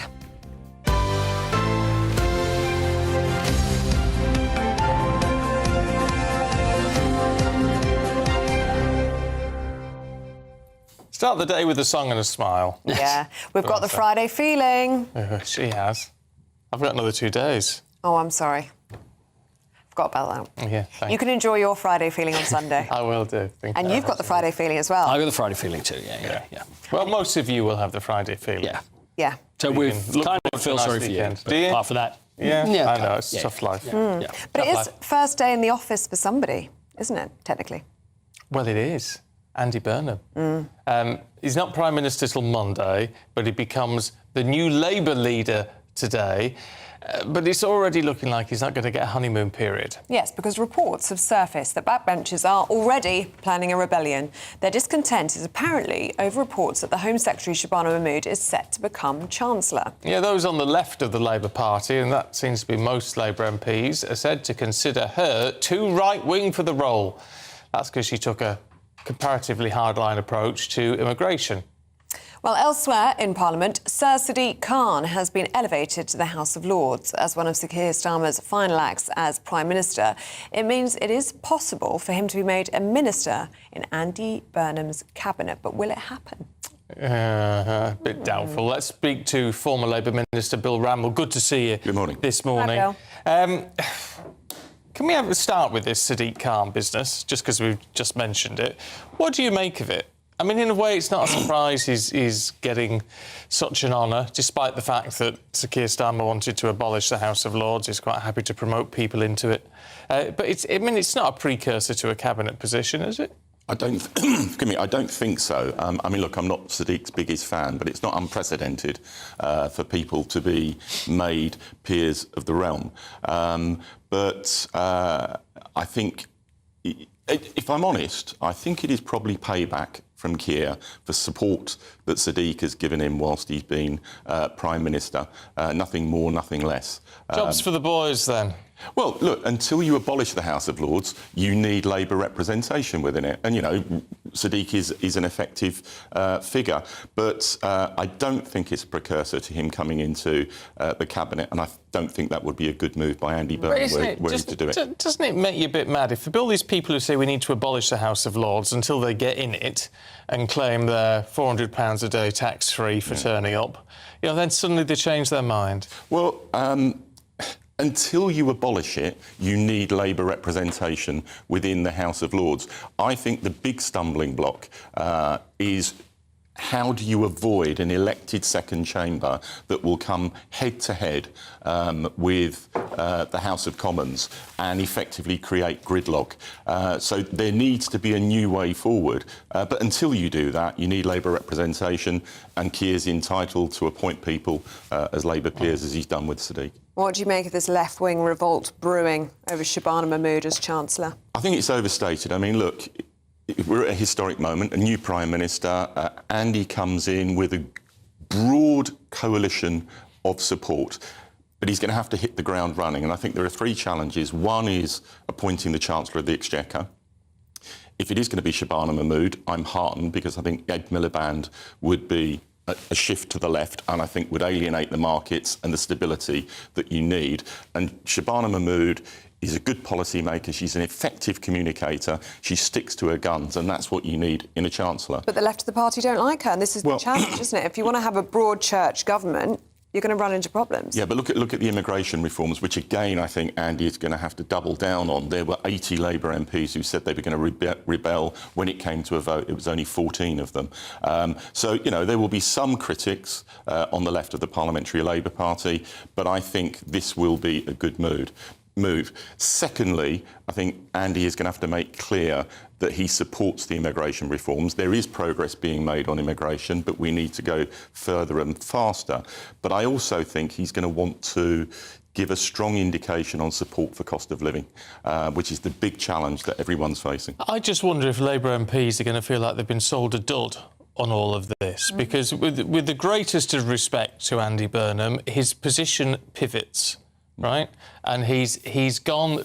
He appears to be very much of the left, while he's wanted to win over the left. I mean, the reality is, if you're going to actually, and he says he's going to transform the government, transform the Labour Party. If you're going to make it work, you cannot pursue those very lefty policies and get the economy going. It's not going to work. So has he sold them this idea that he's going to be a very left-leaning Prime Minister, but the reality is, as he knows, if he's going to make it work, that's not going to be the case? I don't think he's sold himself as a very left-wing Labour leader. That's not who he is. And if you look at his track record in Greater Manchester, he's worked with business, he's got the best productivity rates in the country. But I think it is a fair critique that he's been elected with a very, very broad level of support. I think it's something like 90% of Labour MPs nominated him. That's almost North Korean, you know, in its impact.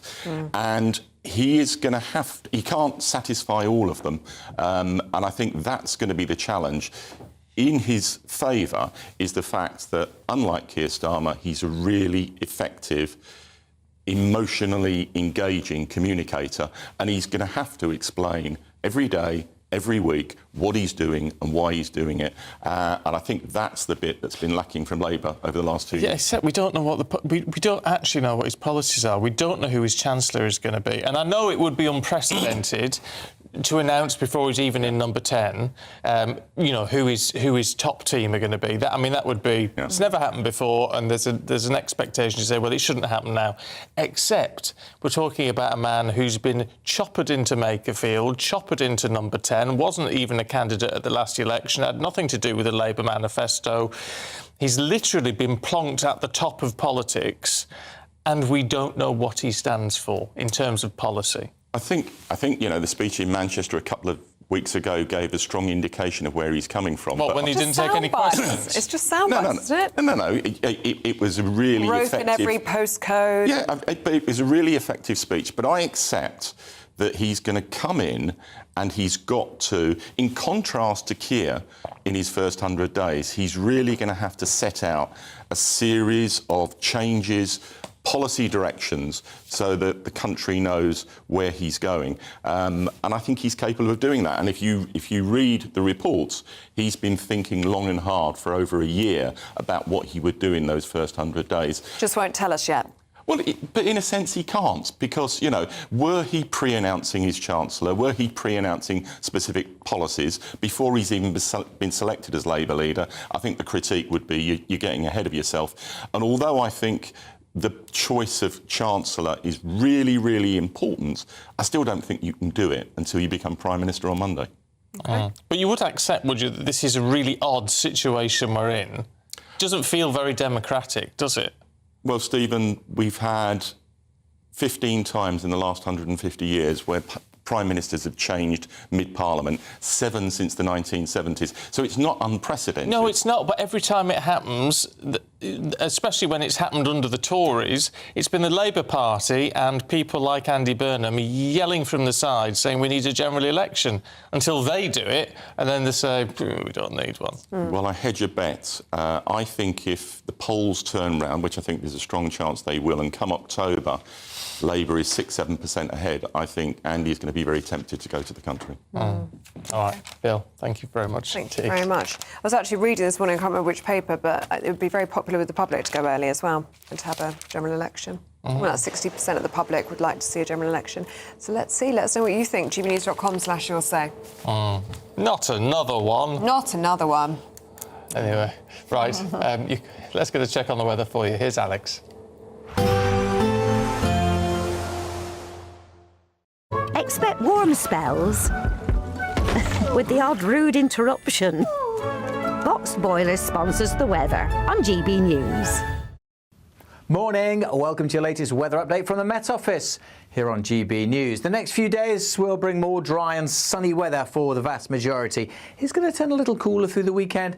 Only the small chance of seeing a shower here and there. Quite a grey start again over eastern England, parts of northern and eastern Scotland. 1 or 2 light showers in here as well. But for many, it's a sunny start to the day. We'll see a bit of cloud bubbling up, and there is the possibility of seeing 1 or 2 more showers, northwest England, perhaps later on into Wales and across the Midlands. But most places will stay dry. Not as warm as recent days, but we could still get up to 30 Celsius somewhere across the southwest. Cooler on these North Sea coasts, particularly if it does stay a little misty. The northerly breeze will continue to bring down a few shower clouds at times. The possibility again of 1 or 2 showers, but I wouldn't get too excited if you're after rain. These showers are going to be very hit and miss and probably won't produce much rain at all. Most places are just going to stay dry and fine. Not as warm as recent evenings, but still sunny spells across much of Scotland and Northern Ireland. The far north of Scotland keeping quite a bit of cloud into this evening, and cooler conditions here, and the cooler weather will trickle south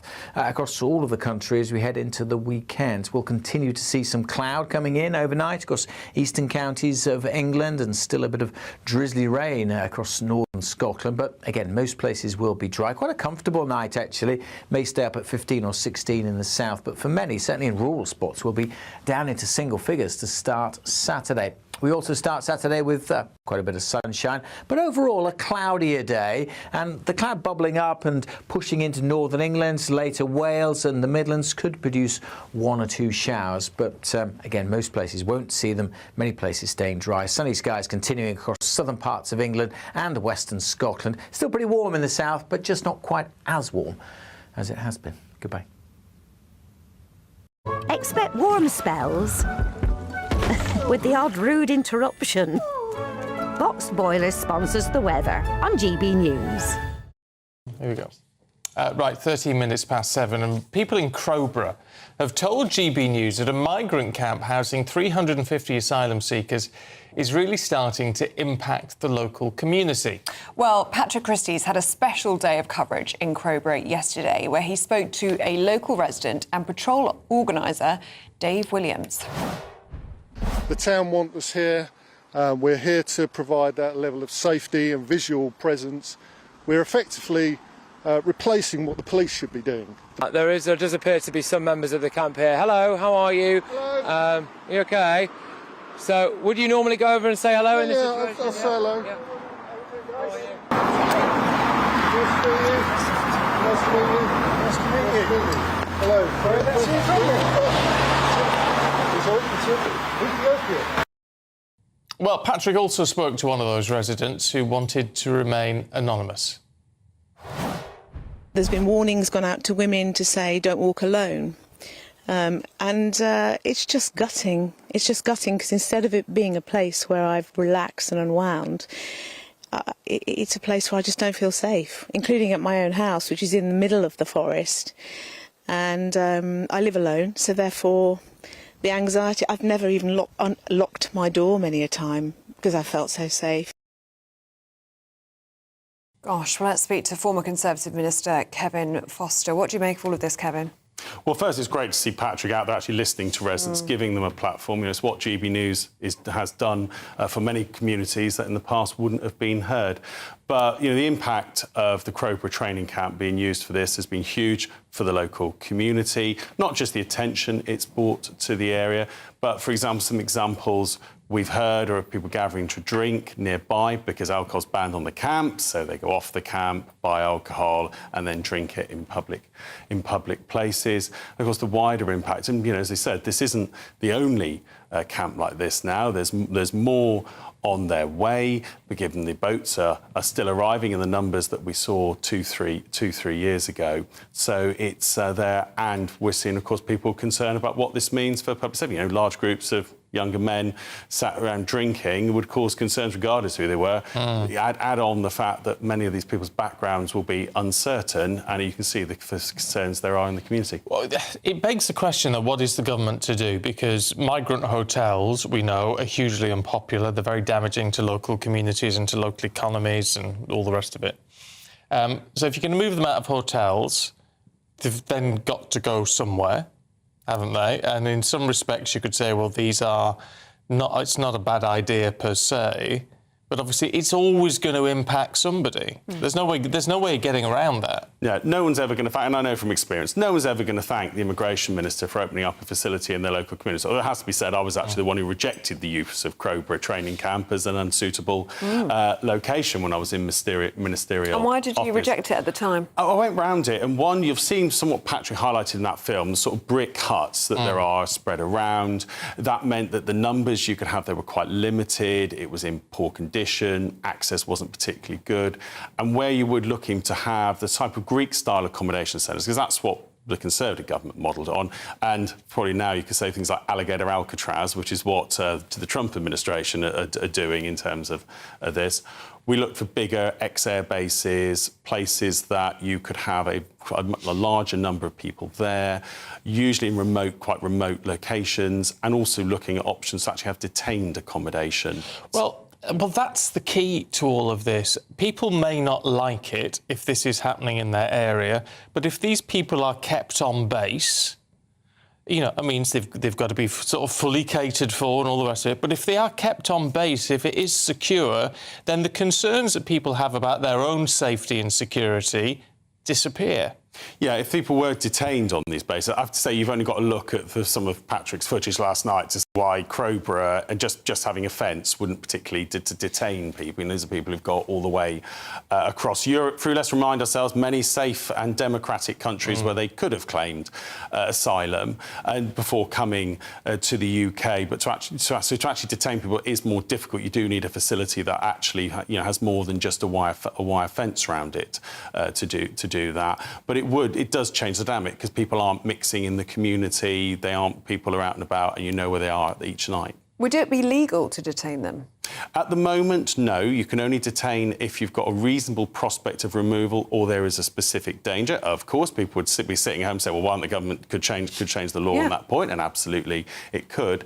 But the issue you come down to then is why you have to have a comprehensive strategy to deal with these sorts of issues is where are you going to send them? A bit like we were talking about earlier, we're trying to get someone back to Pakistan. Where are you going to remove these people to? And that's where things like third countries come in. The discussion we do need to have as a country, probably the one of few times sometimes Brexiteers would like to see us more aligned with the EU, is some EU nations have started to return people to Afghanistan. That is almost certainly a path we need to go down as well, but that will involve talking to the Taliban, who run Afghanistan, and some uncomfortable compromises from having to do so, given the losses we suffered there. OK. Kevin, thank you very much indeed. Thanks, Kevin. Well, a Home Office spokesperson has said the safety of local communities is central to our immigration reforms, which is why asylum seekers are routinely screened against policing, criminality and immigration databases before they are permitted to move into sites. We are closing every asylum hotel, they say, and moving asylum seekers into basic accommodation, including ex-military sites. 5 former military sites are being explored to house asylum seekers. The whole point is it's not working, is it? You can't have communities feeling they are at risk and vulnerable and being sort of damaged by this sort of thing. But as Kevin said, there's no easy answer to this. We've got to start tackling it in a much stronger way. Yeah, people don't want migrants in hotels or HMOs, certainly don't want them in military bases near their villages. The problem needs to be stopped at source, doesn't it? Yeah. It's what actually needs to happen, or processing time needs to get quicker. Maybe all of the above. Let us know what you think. gbnews.com/you'll-say. Right, up next, some good news for our brilliant Coast Guard. Stay tuned to find out why in just a moment.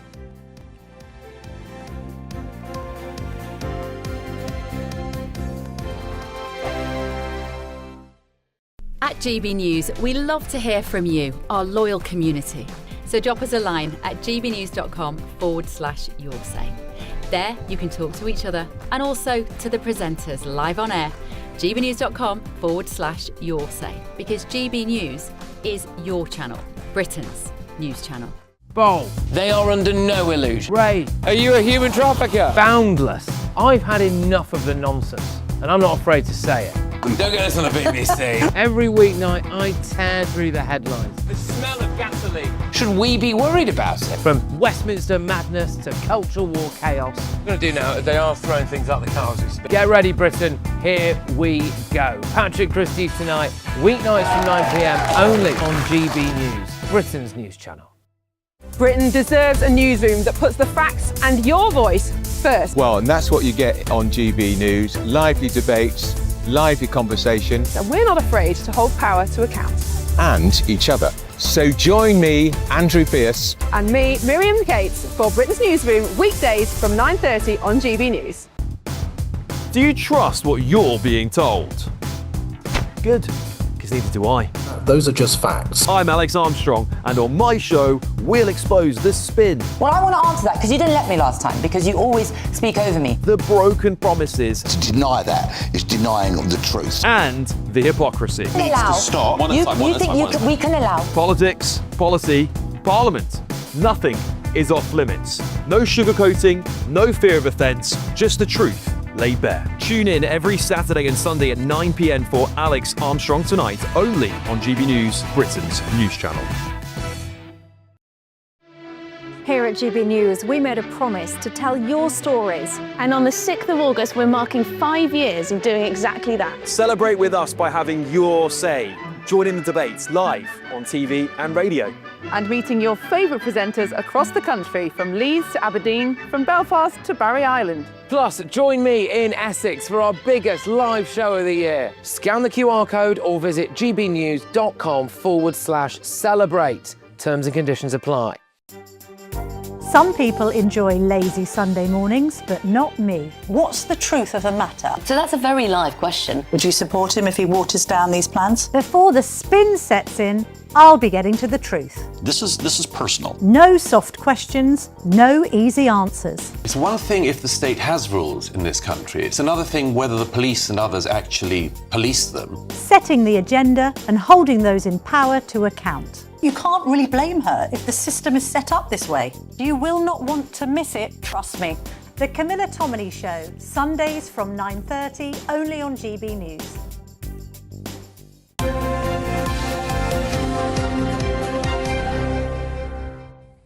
Welcome back. It's 7:23. Now, it's a good day today if you are a Coast Guard, because the government has dropped plans to stop paying the heroic volunteers who take time out of their day to answer call-outs.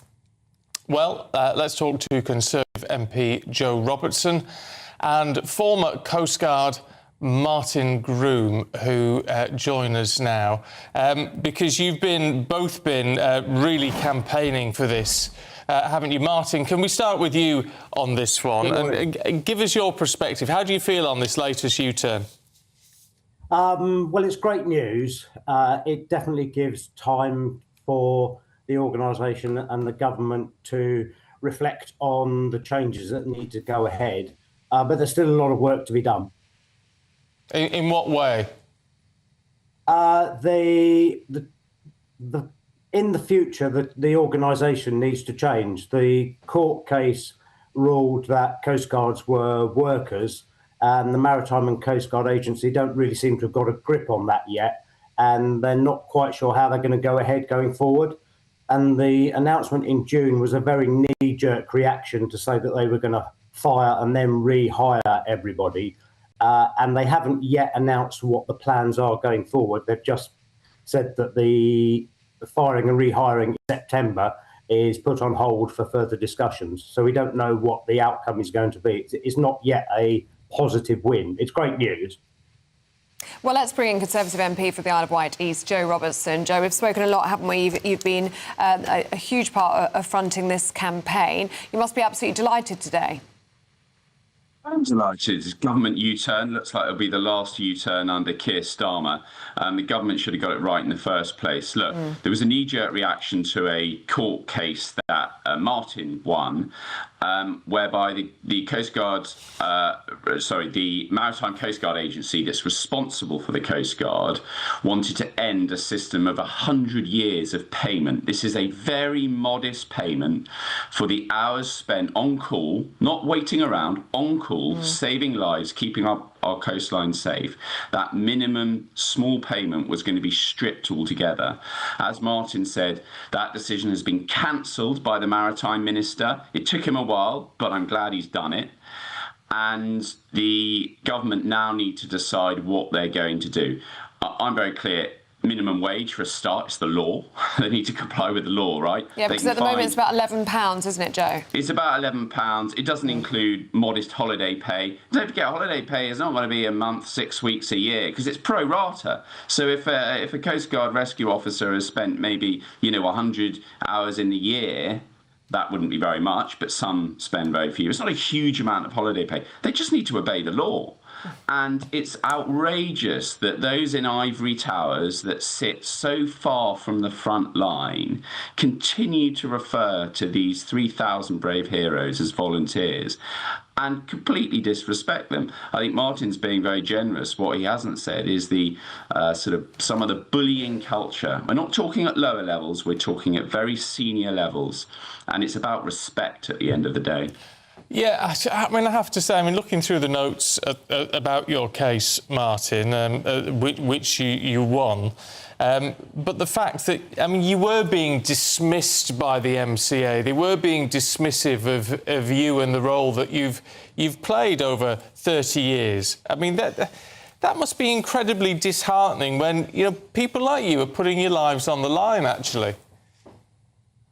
Well, it's not just heartening for me, it's disheartening for the other 3,500 CROs that work tirelessly around the country. As Joe said, it's a modest amount that they receive.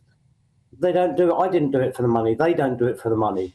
But to have the idea that could have been stripped away, and then the allegations of bullying and disrespect, and the thought that those that are in senior management positions have absolutely no idea of what is going on the coast and what it takes to be a Coast Guard rescue officer.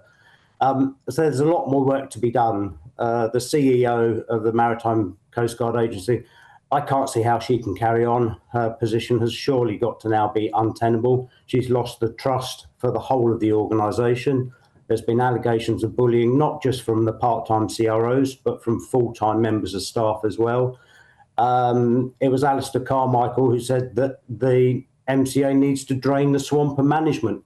Now, that's not an expression that I would have used, but I certainly share the sentiment of it. There does need to be a root and branch rethink of how the organisation is run, And I hope that is one of the steps that going forward we can sort out. Every CRO around the country needs to feel that they are being respected, feel what they do is a worthwhile job and feel appreciated. And they also need to have a voice. And up until now, they haven't had a voice. But membership of the GMB and the Coast Guard Collective Organisation has given them the voice in a very short period of time. It's only been 6 weeks. And the movement has gone forward in leaps and bounds, and I hope it continues to do so. Yeah. Okay. Well, I was going to say you've got our respect, yeah, Martin, for what you do, as well as the other 3,500 people doing it. So thank you on behalf of us and our viewers and listeners. And Joe, good to speak to you as well. Thanks very much indeed. Thank you. And our coastlines will be safer as a result of both of your hard work, all of your hard work. Thank you so much. Thank you for giving us the time. It's a tough thing, and these people are doing it. You know, they're putting in extra hours to do all this sort of thing. For £11. I mean, it's nothing. It's absolute peanuts to the Treasury, isn't it? And it's keeping our coastlines safe. Yeah. And the reaction to this has been huge, as you can imagine, not only from those working in the Coast Guard Agency, but also sailors saying thank you so much. We're delighted. Because there was such a fear that so many people would quit, wouldn't be able to do it anymore if they weren't being paid. We should just say an MCA spokesperson says it has listened to CROs and heard the strength of feeling on how changes would affect them. They've agreed with ministers to pause these plans to move to a revised volunteer model. The work of the service is vital to keeping people safe, and this pause gives us the time to engage intensively with our hard-working officers, understand more deeply the potential impact of any changes, and ensure their views help inform the decisions we take on how to shape the service going forward. Yeah, you would have thought that was pretty basic to grasp from the very beginning of this, wouldn't you? But there you go. You would think, but anyway, at least the right thing's been done. Better late than never. Right, £60,000. Do you fancy it? Do you fancy a real gold bar as well? It's a great prize. I know you do. I do. It's a great prize. It could make your summer truly golden. Here are all of the details that you need. You really could be enjoying gold and £60,000 cash in our Golden Summer celebration, as you could win a totally tax-free £60,000 in cash to spend on anything you like. Someone really has to win it, and it could be you. What would you do with all that cash? You could spend it on treats, save it for a rainy day, or give you the chance to chill out and relax on the perfect getaway. Plus, we're going to give you a £5,000 gold bar that you could keep, trade, or gift to a loved one and secure their financial future. There's one guaranteed winner, and that really could be you, so make sure you don't miss out. For a chance to win, text GOLD to 63225. One entry costs £2.50 plus one standard network rate message, or text BONUS to 63225. 5 entries cost £5 plus one standard network rate message. Go to gbnews.com/win. Entry starts at £2.50. Call 0903 686 3232. Calls cost £2.50 plus your network access charge, or post your name and number to GB22 PO Box 8690 Derby DE1 9TT. UK only. Entrance must be 18 or over. Lines close at 4 p.m. on the 21st of August. This is a network giveaway. Entries will be pooled. Please check the closing time if listening or watching on demand. Good luck. Do stay with us still to come. Quite you to stay with all the sports news, aren't you? Yes, I'm thinking of avoiding the football, so we'll talk a little bit about the golf. Here I am. I'm over here. So he's over here. He's coming round. Oh, there we are. No, I'm back. OK, look, let's seriously. Oh, here we are. We're going to talk Rory McIlroy. We're going to talk golf. We're going to talk about the Open at Royal Birkdale coming up next, if I'm here, of course.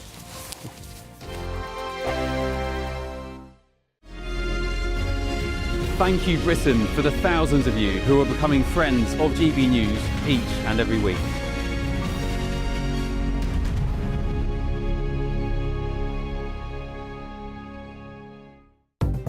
Good morning. This is the latest AI travel news from gbnews.com. The M25 anti-clockwise between junctions 16 and 15 near Heathrow is closed. The A5 northbound is closed after the A422 in Old Stratford. The M1 southbound at junction 15A in Northampton has a lane closure. The A1 southbound is closed after the A52 in Grantham. The A62 westbound after junction 25 in Brighouse is closed for 57 hours. North of the border, the A75 eastbound exit slip at Gretna is closed due to roadworks. And on the trains, East Midlands Railway services are affected by hot weather, and Gatwick Express has disruption between East Croydon and Gatwick Airport. For more travel news, go to gbnews.com. Westminster's full of talk, but out here, it's the real world. Am I allowed to talk now? No, that's it. This is where it matters, real people and real lives. That's what politics is all about. In fact, this Trump made a good start. No. Straight answers, no spin, and just a couple of pints. How many fingers have I got up? About 10. So join me for Lee Anderson's Real World every Friday at 7 p.m. only on GB News. The People's Channel, Britain's news channel. From the school run to the home run, watch a new show for all of Britain. He can say whatever he wants. A straight talking show where all voices are heard. And, you know, when are we going to stop talking about smashing the gangs and actually do it? With the stories that matter from every part of our country. There's a bit of a crash landing there for your Chancellor. Bold, fearless and standing up for you. That's me, Martin Daubney, 3 p.m. till 6 p.m, weekdays, here only on GB News. The People's Channel, Britain's news channel. Exciting news. Every Friday, my Patrick Christie's Tonight Show is going to have a twist to it. We're welcoming some special guests. You. That's right, on Fridays I'm going to be doing my show in front of a live studio audience because this show is about you and what you have to say. It's going to be the same big debates, same big topics, same big opinions. But every Friday night at 9 p.m, you are invited to come on down to Patrick Christie's Tonight to be a part of the action. Only on GB News, the People's Channel, Britain's news channel. You want to know what's really going on in the corridors of power? Labour don't know what to do with you half the time, and that makes you quite lethal in the chamber. Get behind the headlines with Chopper's Political Podcast. Join me, Christopher Hope, as I sit down with the great and the good of British politics. We'll see where this ruling takes us. These are the stories shaping our nation. Chopper's Political Podcast, available now on all platforms. Listen in and stay ahead.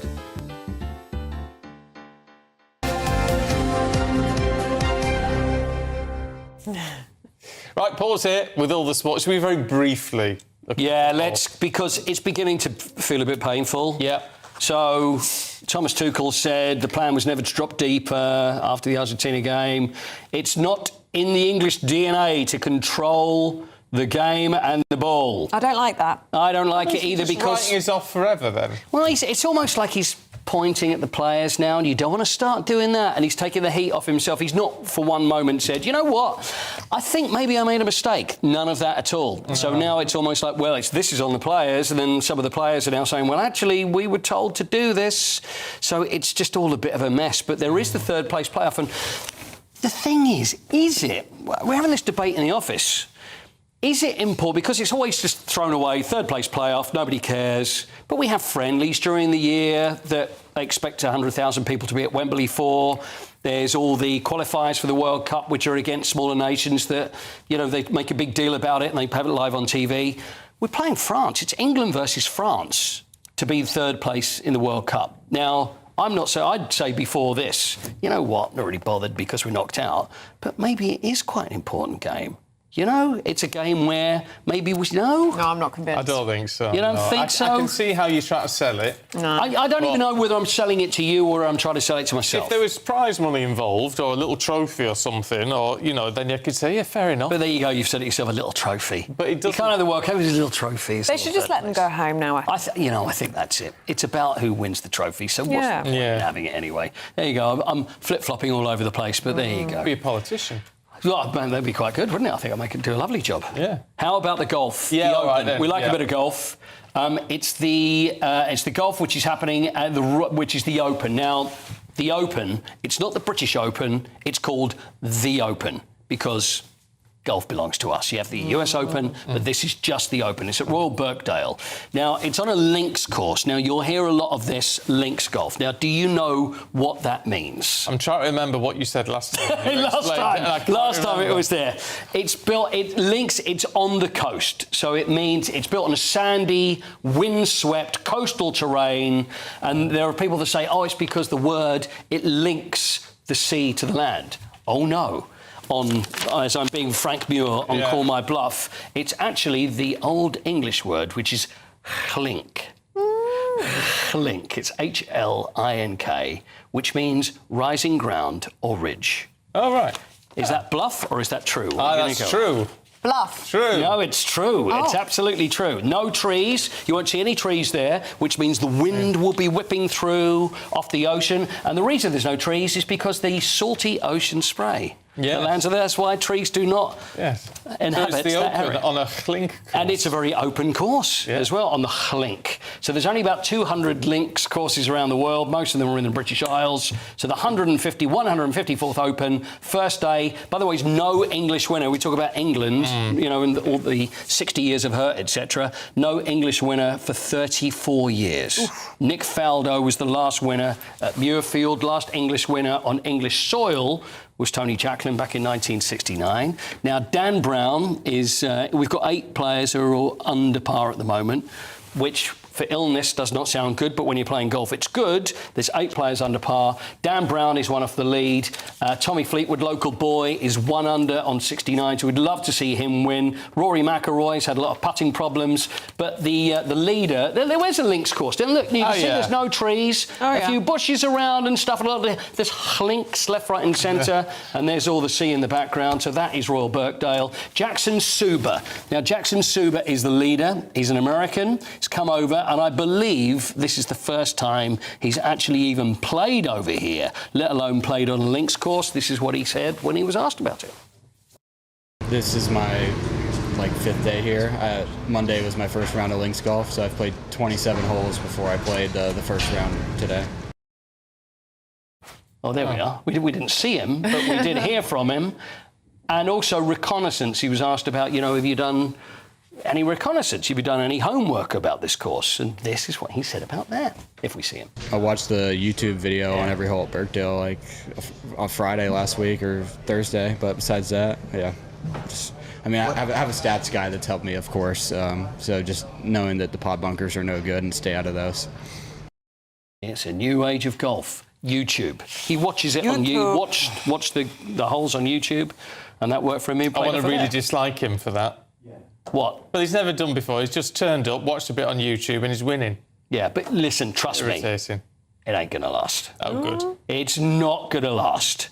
I say that right now. It's a very tricky course. First round, they go out, and then second round may be different. But we'll see. Yeah. Good.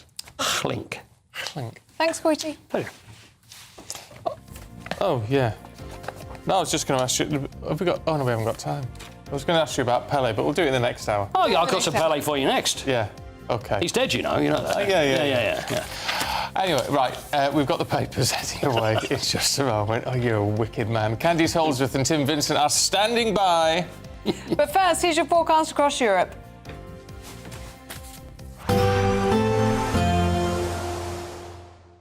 Can't wait to get in that sea. Lovely and warm. Just like the feeling of having great travel insurance. All Clear Travel Insurance sponsors GB News Travel Destinations Forecast.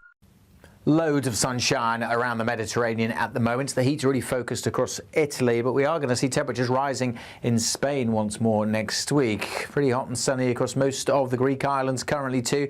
There's that hot sunshine across Italy. Small chance of 1 or 2 isolated thundery showers across the far north. Sunny skies for most of Spain. Sunny spells for the Canaries as well. The temperatures will be dipping a little bit in Rome over the next few days, but plenty more sunshine to come. All Clear Travel Insurance sponsors GB News Travel Destinations Forecast. GB News Breakfast. Every day from 6 a.m. What do you think about where we're going to get our future athletes and our Olympians from when we're telling our children, oh, you can't go out and partake in sports today because it's a bit hot? It really worries me. We have a generation that spend their life being very inactive, an awful lot of time on mobile telephones, coming up with every excuse as to not to move and not to be moving. Sport in schools is where we can catch every kid.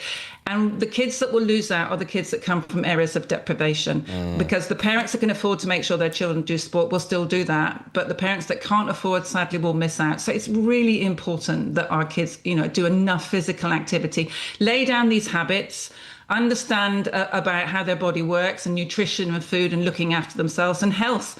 We have a health crisis. It's really important we start early. The People's Channel. This is GB News, Britain's news channel. GB News entertainment editor Alex Davies joins us now. What a woman, what a voice, what an incredible life. What more can you tell us? Yeah, like you said, she's a singer whose songs have transcended generations, really. Everybody knows Total Eclipse of the Heart. Everybody knows Holding Out for a Hero. She's been awarded an MBE. She represented the UK at Eurovision. And it's just very sad. Tributes have already started to pour in from across the showbiz world and just fans in general, you know. This is somebody who's, like I said, transcended generations with her music and will continue to do so posthumously. Well, thanks so much. I met her just once in a green room. She was an absolute delight, and even speaking, she had that great rasping voice. Oh, what an incredible voice. Incredible voice. GB News, the People's Channel. Britain's newsroom, weekday mornings from 9:30. So you go along to the car showroom and only like 10%, at most maybe 15%, pay cash. The rest buy on some form of financing. And you often buy, it's a bit like a mortgage, and you buy, it's like buying a mortgage from the estate agent, which we all know is a terribly bad idea. Yeah. But this is what people did. And the deal is, the scandal is, the guys in the showroom were acting as dealers and brokers, and they were in many cases inflating the interest rate that you paid so that they could get a bigger commission. And they didn't declare that. So you basically ended up paying more for your car than you would otherwise have done if you'd gone into the open market and found yourself, you know, a better deal. How did that come to light? Well, over many years. I mean, this has been going on since 2007. GB News, the People's Channel.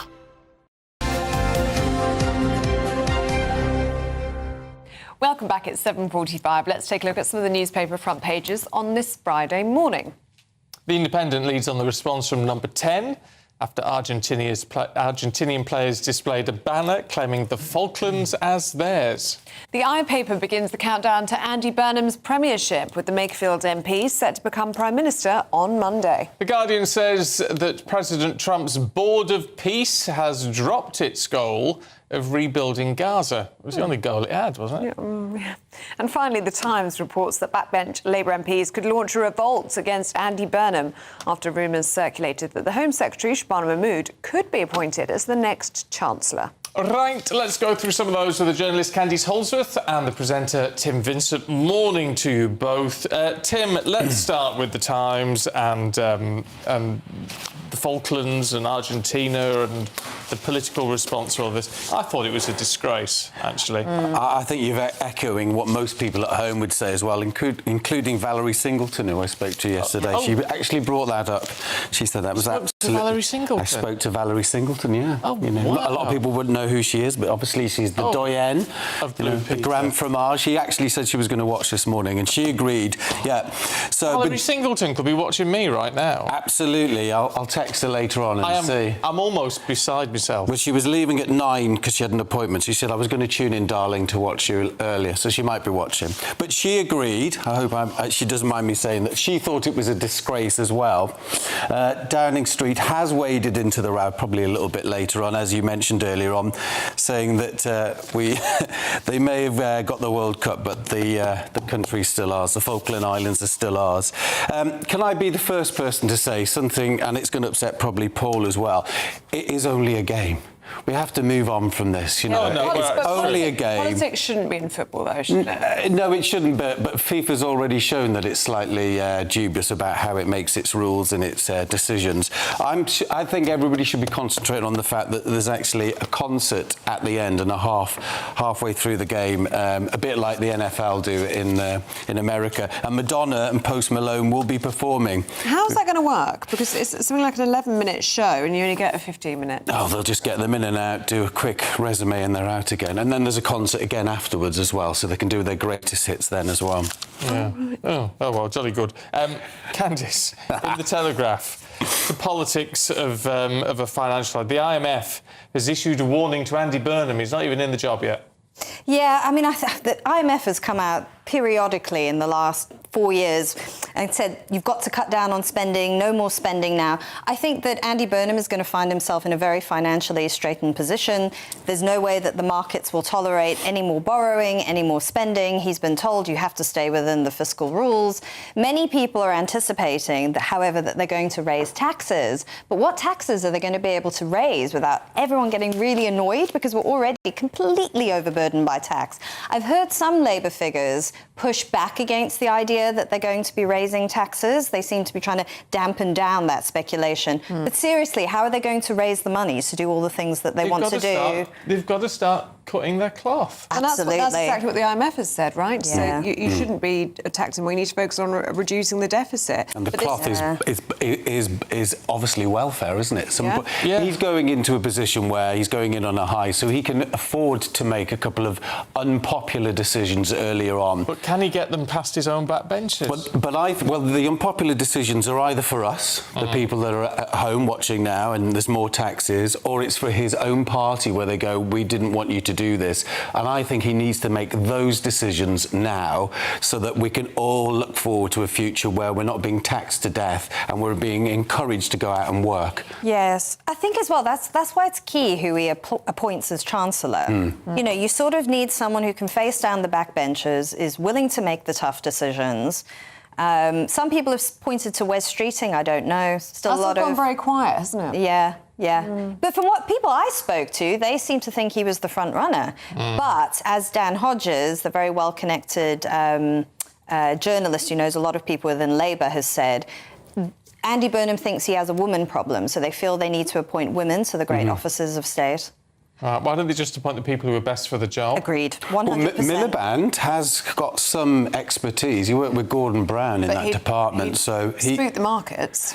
He would do, but you know, if you've got to have somebody that's got some kind of experience in that area, it would be Miliband. So you know, again, it could be a difficult decision that he sticks by at the beginning, but obviously we don't want the markets to go all over the place again. It's interesting. The Speaker of the Commons was saying that some speakers have problems remembering all the MPs' names. He's now in a position where he can't remember all the prime ministers we've had in the last 7 years. We're talking about another one. I mean, it's crazy, isn't it? Isn't it? Talking to children about this, I mean, my son said at dinner the other day, Mummy, who's the new Prime Minister? And I realised in his 7-year-old life how many Prime Ministers we've had. I mean, I never had to ask my parents questions like that. I mean, it was almost constant. Yeah. Frightening times. Do you think that economic experience is vital to be Chancellor? Because we have heard the argument this morning that it's a political role, not necessarily an economic one. Yes. I mean, a lot of people say that why do ministers head up these portfolios when they haven't got the relevant experience? But I think that... I think it's one of the reasons why business people often don't do well in government, because it's actually a public administration role. It is a set of skills. It's not... You're supposed to have a more general capability, not necessarily in that specific area. That's why you have the advisors.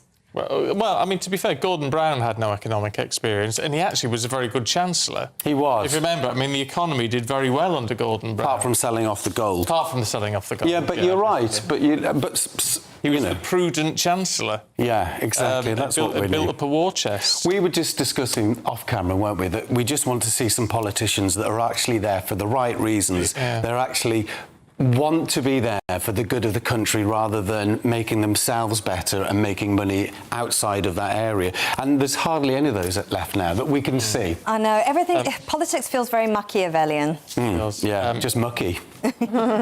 Talking of politics and politicians, can we have a look at Anne Widdecombe? Because the Times Online has got an interesting... We've only got about 30 seconds, but Katie Amis, David Amis's daughter, has been talking about how much Anne Widdecombe supported them when he was murdered. Yes, she said it's like a sick dream to see both of them murdered, and she's been calling for an inquiry since her dad was killed and said we need to understand what is driving this rise in political violence. And she was turned down, no one listened to her, and now Anne Widdecombe, a good friend of the family, has been killed as well. Just awful. Just appalling, isn't it?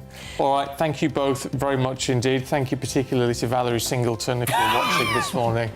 Can't tell you. Amazing. Let's get a check now on the weather.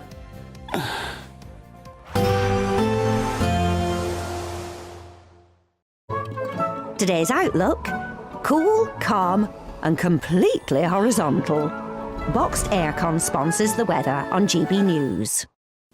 Morning, welcome to your latest weather update from the Met Office here on GB News. The next few days will bring more dry and sunny weather for the vast majority. It's going to turn a little cooler through the weekend. Only the small chance of seeing a shower here and there. Quite a grey start again over eastern England, parts of northern and eastern Scotland. 1 or 2 light showers in here as well. But for many, it's a sunny start to the day. We'll see a bit of cloud bubbling up, and there is the possibility of seeing 1 or 2 more showers, northwest England, perhaps later on into Wales and across the Midlands. But most places will stay dry. Not as warm as recent days, but we could still get up to 30 Celsius somewhere across the southwest. Cooler on these North Sea coasts, particularly if it does stay a little misty. The northerly breeze will continue to bring down a few shower clouds at times. The possibility again of 1 or 2 showers, but I wouldn't get too excited if you're after rain. These showers are going to be very hit and miss and probably won't produce much rain at all. Most places are just going to stay dry and fine. Not as warm as recent evenings, but still sunny spells across much of Scotland and Northern Ireland. The far north of Scotland keeping quite a bit of cloud into this evening, and cooler conditions here, and the cooler weather will trickle south across all of the country as we head into the weekend. We'll continue to see some cloud coming in overnight across eastern counties of England, and still a bit of drizzly rain across northern Scotland. But again, most places will be dry. Quite a comfortable night actually. May stay up at 15 or 16 in the south, but for many, certainly in rural spots, we'll be down into single figures to start Saturday. We also start Saturday with quite a bit of sunshine, but overall a cloudier day, and the cloud bubbling up and pushing into northern England, later Wales and the Midlands could produce 1 or 2 showers, but again, most places won't see them, many places staying dry. Sunny skies continuing across southern parts of England and western Scotland. Still pretty warm in the south, but just not quite as warm as it has been. Goodbye. Today's outlook: cool, calm and completely horizontal. Boxed Aircon sponsors the weather on GB News.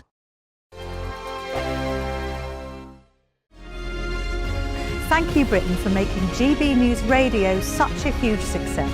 Whether you're in the car, on the go or listening at home, thank you for choosing us as your radio station.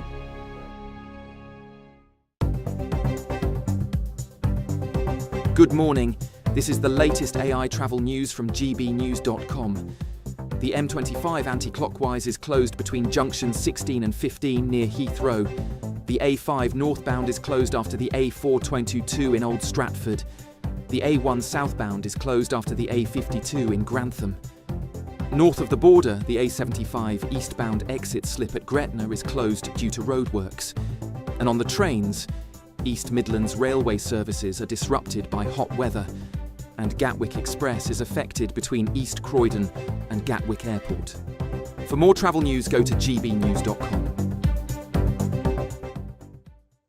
It's a Great British Giveaway Golden Summer Celebration. Your chance to win 2 fantastic prizes. There's an incredible £60,000 in tax-free cash. Plus, you'll also get your hands on a fine gold bar worth over £5,000. For a chance to win £60,000 in tax-free cash and a real gold bar, text GOLD to 63225. One entry costs £2.50 plus 1 standard network rate message. Or text BONUS to 63225. 5 entries cost £5 plus 1 standard network rate message. Go to gbnews.com/win. Entries start at £2.50. Call 0903 686 3232. Calls cost £2.50 plus your network access charge. Or post your name and number to GB22 PO Box 8690 Derby DE1 9TT. UK only. Entrance must be 18 or over. Lines close at 4 p.m. on the 21st of August. This is a network giveaway. Entries will be pulled. Please check the closing time if listening or watching on demand. At the stroke of midnight, the news doesn't stop, and neither do we. Day in, day out. Forget stuffy late night TV shows. We're giving you a front row ticket to the centre of the political universe. Because breaking news doesn't wait for the morning. And neither do we. Join us for one of the most controversial and volatile times of politics in human history. A very big story. Big story over here.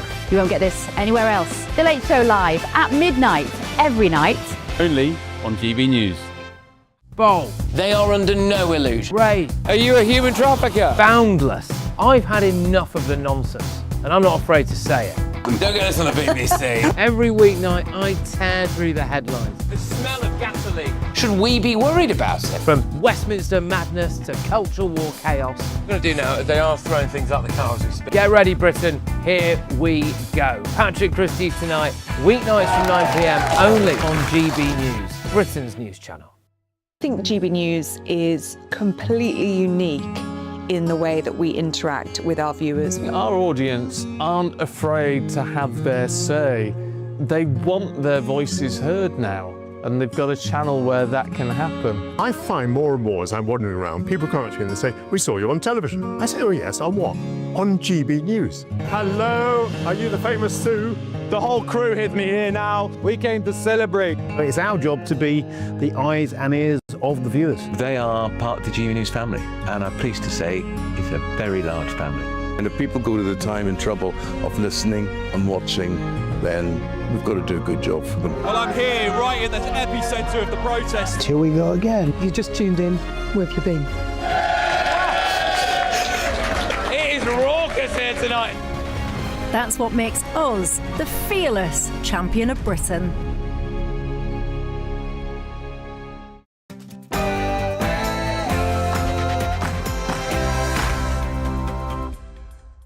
Good morning. The Makerfield MP Andy Burnham prepares to become Labour leader within a matter of hours. Paving the way for his coronation as Prime Minister on Monday. But is the honeymoon period over before it even begins? Yeah, reports are surfacing that left-wing backbenchers are already planning a rebellion after it emerged the Home Secretary is the front runner for the position of Chancellor.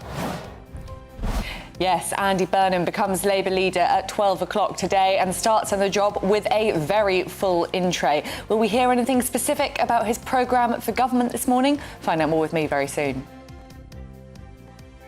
In one of his final acts as Prime Minister, Sir Keir Starmer hands to Sadiq Khan a peerage, opening a path to perhaps making the London Mayor a minister. The government's accused of a foreign aid farce after signing off on more than £150 million for Pakistan, despite the country refusing to take back grooming gang boss Shabir Ahmed. FIFA launches a probe into whether Argentinian players violated tournament rules by displaying a banner claiming the Falkland Islands as theirs. The Home Secretary promises to take urgent action against MI5 after it was revealed the Secret Service lied about evidence in court. An increasing number of obese people are being signed off work purely because of their weight. We're going to be debating if it's time to limit benefits for obese Brits. And sport this morning with Thomas Tuchel blames English DNA for the World Cup semi-final defeat. So nothing to do with him then. In golf, no English winner of the Open for 34 years, but 8 English players finished under par in the first round yesterday at Royal Birkdale. And in rugby, England have changed hotels as they get ready for their final match of the summer against Argentina in Buenos Aires. A bit of a drab start again for some, but generally it's going to be another sunny day. Generally dry, just 1 or 2 showers here and there. Will that continue into the weekend? Well, join me later for a full forecast. Just gone 8 o'clock. I'm Stephen Dixon. I'm Ellie Costello, and this is GB News Breakfast.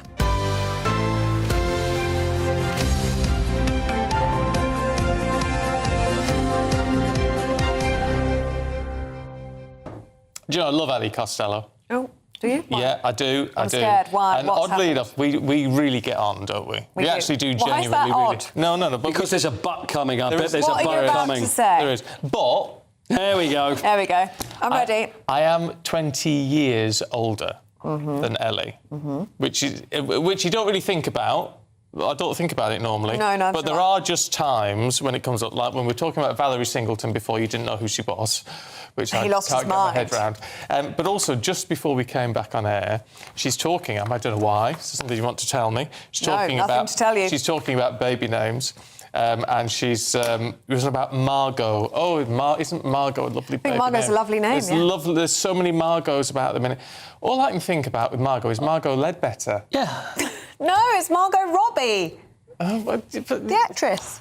Hold on, Margot Ledbetter, The Good Life. The Good Life. Yeah. Penelope Keith, the late Good Penelope Life. Keith. That's the generation gap for you, because But Lives there with you go. Me, I'm or with with you, Margot yeah. Robbie, right? Yeah, obviously Margot Robbie. But that is just there is a gap between us now. It's the generation gap right there. Frightening. And I didn't have a clue who Valerie Singleton was. What? But I know she didn't know. No. I'm Nor did sorry. I. Well, she was in the 60s and 70s. Yeah, but she's a legend. I'm sure she is. She's an I love Blue absolute Peter. legend. She's 89. Yeah. Valerie Singleton's 89. And Good she on you, watches- Valerie. And she watches GB News. No. So she's As a woman of does- taste. That's made me nervous. I tell you who else watches GB News I've since discovered. Who? Peter Purvis. Oh, did Tim tell you that? Yeah. Wow, Tim Vincent said that. Still Cinema Gallery, who? They're all millennials, Peter, I do apologise. Wow. But he was, again, a legendary Blue Peter presenter. He was also one of the companions in the early Doctor Who's. I was about to say, he's Doctor Who, isn't he? Yeah. Do you know who else watches? Who? Frida the tortoise from Blue Peter. Do you remember Frida? Turned out to be a boy tortoise, and they had Frida Oh, written they in have paint Frida on on the it. side of its shell, which apparently was not sensible.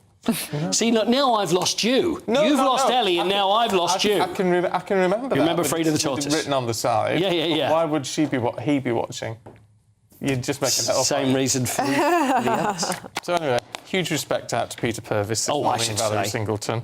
Legends. And any other Blue Peter presenters who may be watching this? Cork, imagine if Leslie Judd watches. Now, that really Used to would love be Leslie exciting. Judd and Good. And Simon Groom. Simon Groom with his farm in Dethick.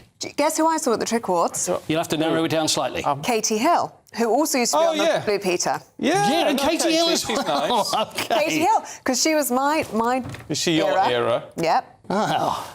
So there you go. But she wasn't very happy when I said I grew up watching her. Okay. Sorry, Katie. Simon Groom's 75. No. Does it make you feel old? Her? No. Me? Yes. Yeah. Anyway, there you go. Right, enough of that reminiscing. I wonder if the Prime Minister's reminiscing this morning. I think he probably is, because it's just a matter of hours until Andy Burnham becomes the new Labour leader. And it's already looking like the Makerfield MP perhaps won't get a honeymoon period at all. No, but there are reports that backbenchers are furious already. They could rebel. They're not happy that the Home Secretary, Shabana Mahmood, looks like she may be the new Chancellor. Though, of course, that's not going to be confirmed till Monday. Of course. Well, those on the left of the Labour Party are said to consider her too right-wing for the role after she took a comparatively hardline approach to reforming immigration rules. Elsewhere, stirring the pot a little bit, the Prime Minister has made Sadiq Khan a Lord. One of his last acts in the job. Now, that potentially means he could be a minister in Andy Burnham's cabinet, which is enough to sort of get your blood boiling, potentially a little bit. It's very, very, very unlikely to happen because, I mean, he's still London Mayor. He can't do both jobs. He's not said he's going to resign. And Keir Starmer's appointed him to the House of Lords, not Andy Burnham. But, I mean, it's an interesting line. Well, let's get the perspective, shall we, of GB News' political correspondent Olivia Utley. Should we start with Sir Sadiq Khan becoming Lord Khan? What do you make of this, and is it a way for him to become a minister in Burnham's government? Well, I think it's certainly going to rattle a lot of people, including Donald Trump, who absolutely cannot stand Sadiq Khan, loves sticking the knife in. I wonder if part of Keir Starmer did it as a final act to wind up Donald Trump. The two of them haven't had a very good relationship in recent weeks. I agree with Stephen that it seems very unlikely that he will become a minister, partly because Andy Burnham obviously had to stand down as Mayor of Manchester to run in that Makerfield by-election. And if you had the London Mayor also standing down, it would look as though government doesn't care about regional mayors. So I think it is very, very unlikely. I mean, that said, it is going to be incredibly difficult for Andy Burnham to choose his cabinet, and we are already seeing evidence of just how tricky it's going to be. Because Andy Burnham is so untested, he has been so unscrutinised. Lots of people saying he's the most unscrutinised Prime Minister we've ever had coming into the job. Either you see a Prime Minister as leader of the opposition before, or they hold a senior cabinet position like Theresa May, or at the very least they go through a pretty gruelling leadership contest within their own party before they become Prime Minister. Andy Burnham hasn't had any of that, and he spent 10 years right out of the spotlight in Westminster as Mayor of Manchester, where he doesn't really face opposition in the same way that he will in Westminster. That means that in the Makerfield by-election and in the weeks since, he's had the opportunity to be everything to everyone. He's talked about ending HMO Britain, ending the use of hotels for asylum seekers. That keeps those who are on the right of the party and voters who might be drifting over to reform on side. While meanwhile, he's been talking up net zero. He's been very close to Ed Miliband. That keeps those of the left of the party on side.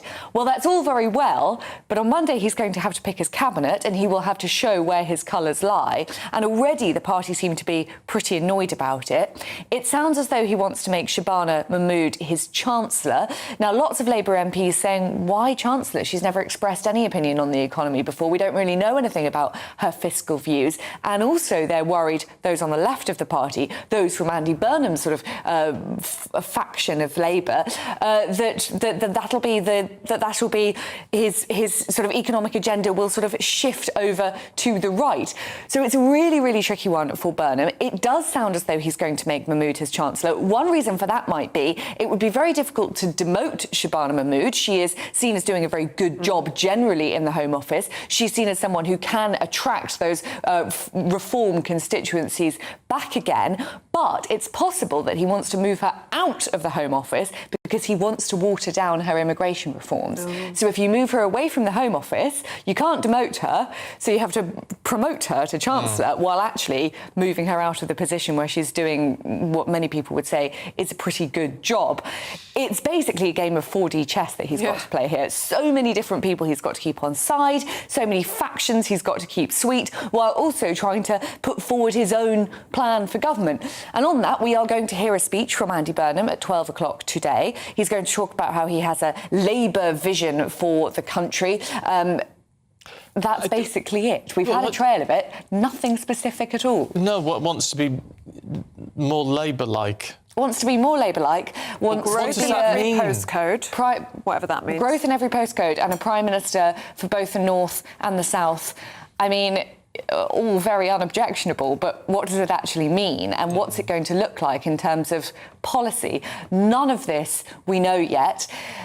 Of course, Andy Burnham is going to have the summer to sit down with his new cabinet, sit down with his new advisers and perhaps hash out a plan for government. I think anyone hoping on Monday for a sort of insight into what Andy Burnham is going to do for this country will probably be disappointed. If we see one of those steps of Downing Street speeches, I suspect it will be more generalities. For more specifics, I think we have to look at the Labour conference in September. Yeah, but this is a very odd situation. You can see why people are so annoyed about this.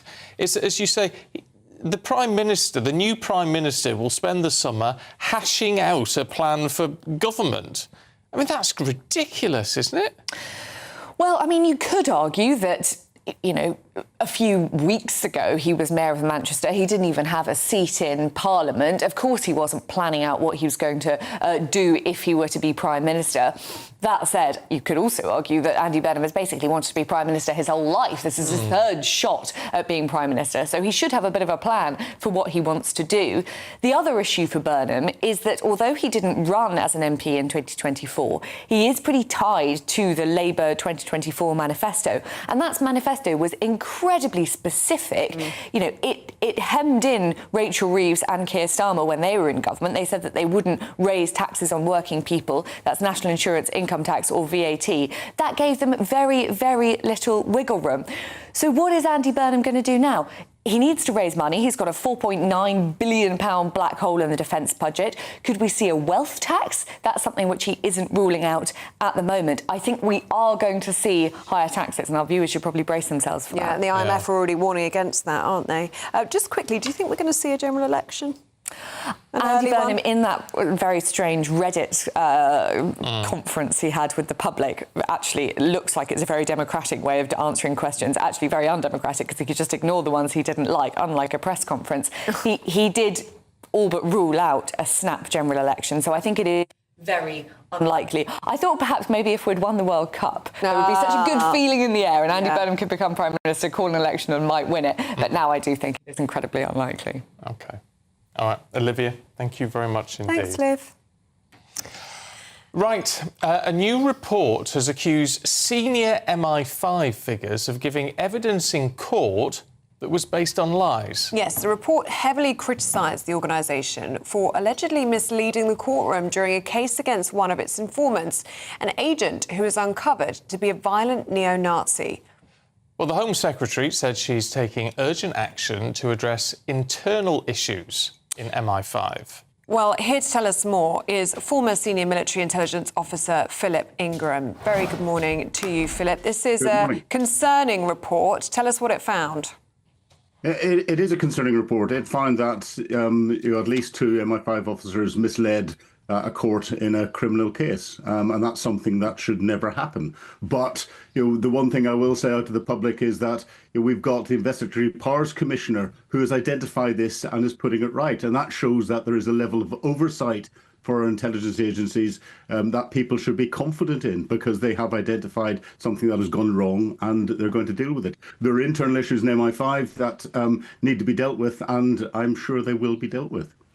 I mean, the issue with this, to be fair, on the surface, it seems very complicated to most of us. And I guess what makes this more complicated is, a lot of what MI5 does is, of course, very much under wraps. I mean, it's not to say you can lie in court or anything else. But, I mean, it is an organisation shrouded in secrecy.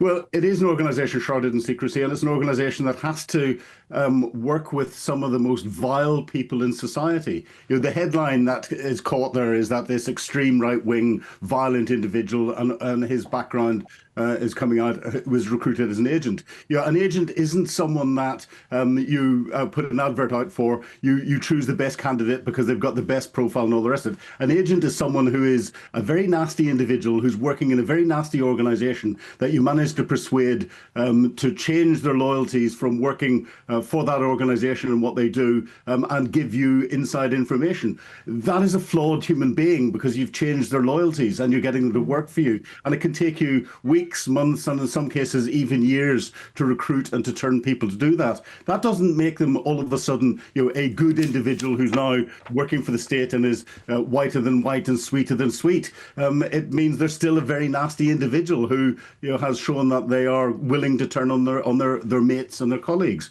So you have to work within those parameters, and it's difficult. And we've got human beings that are doing that. The human beings in MI5 who have come in here have, for some reason or other, believed that by lying to the court, it would be for the greater good in protecting this agent, so they were getting more information that would protect society in a better way. They wouldn't have done it from any malice perspective, but they've got this wrong. This is going to plunge MI5 into chaos, isn't it? Where do you think the security service is going to go from here? Well, it's easy to turn around and suggest that it will plunge it into chaos. I don't think it will. The last time we had an increase in oversight across intelligence was when the Regulation of Investigatory Powers Act came in the year 2000. And everyone in the security services and military intelligence and anyone who was running human agents turned around and said, this is a disaster, it's going to put so much paperwork in our place, we're not going to be able to do anything. The reality is actually it made running agents more efficient, because before the law change came in, before the oversight came in, then every agent handler, MI5 officer, MI6 officer, military intelligence officer that's working in human, were working in a very grey zone which wasn't defined by the law. As soon as the law was defined, you knew where that line was, you knew how close you could get to it, and you knew what you needed to get as authorisations to get up to that legal line. And that is something that has protected more operations than it's denied. OK. Philip, good to talk to you. Thank you very much indeed. Thank you. I mean, it is complex. MI5's Director General has apologised for the incorrect evidence, saying the agency fell well short of what the public expects and deserves. Lots of you getting in touch this morning. KG Cumbria, this is on Andy Burnham, and reports that Shabana Mahmood is going to be the next Chancellor. They say the left of the Labour Party doesn't like a Labour minister because she's considered too right-wing. Wow, this is really what Labour are like. This just proves my point. Daisy Petal, her theory is that Khan is going to take over from Ed Miliband in the Energy Department. That makes sense, wouldn't it, really? Because he's been really for net zero here in London. Yeah, but it's not going to happen, is it? Because he'd have to resign as Mayor of London, next week. It'd have to, they'd have to be. It'd have to be very quick, wouldn't it? That's not going to happen. So it's one of those things where the potential is there for him to be called into cabinet, but it really it's isn't unlikely, isn't it? Safety Man says Burnham wants to move Mahmood because he wants to soften immigration policy, and he knows the only way to do that is to promote her to Chancellor. Call Me Old-Fashioned says, will Andy be answering questions at 12 o'clock today? I don't actually know, but, probably not. The way it's been going so far, he hasn't taken any questions. We'll ask Liv, and we'll get back to you on that one. Yeah. She'll know, won't she? But probably not, which is just a very, very odd situation. It all just seems very strange at the moment. It really does. But anyway. Anyway, one thing that is really nice at the moment is the weather. So should we get a look at the details with Alex Deacon?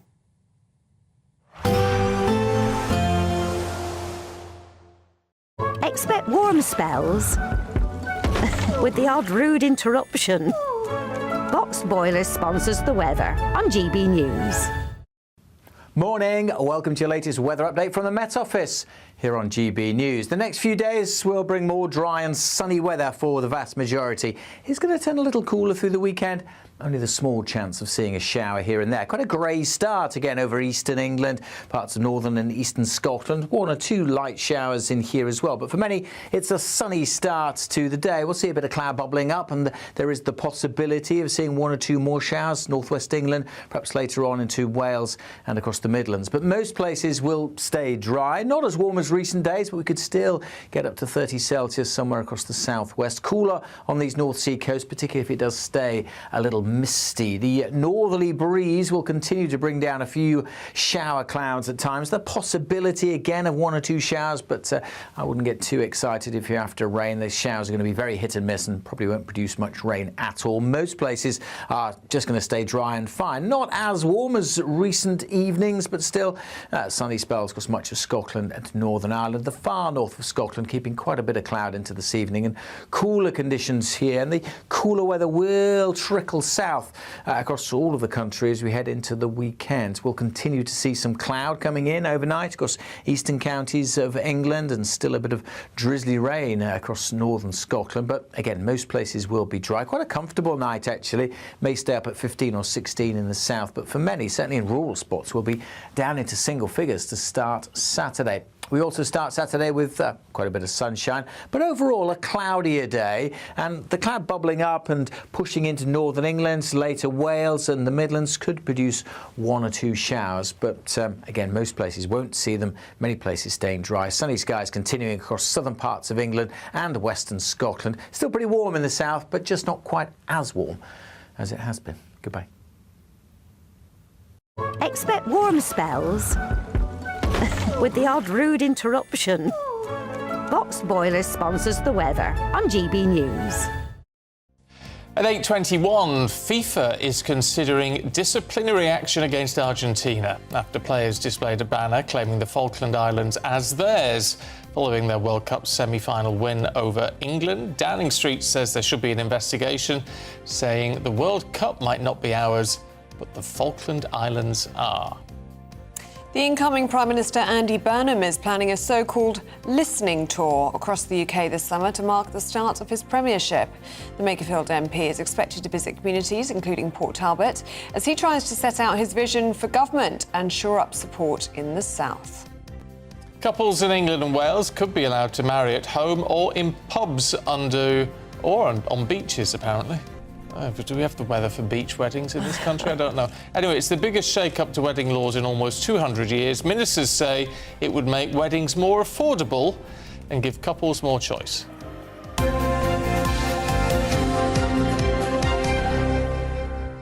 I think that's a brilliant thing. Do you? I'm not convinced. Why do you want to change it? Because a lot of people, including myself, you have to have a legal ceremony before you go have your traditional or your religious ceremony, because it's the venue that's been licensed up until now, so you have to get married in a registry office for a lot of people, right?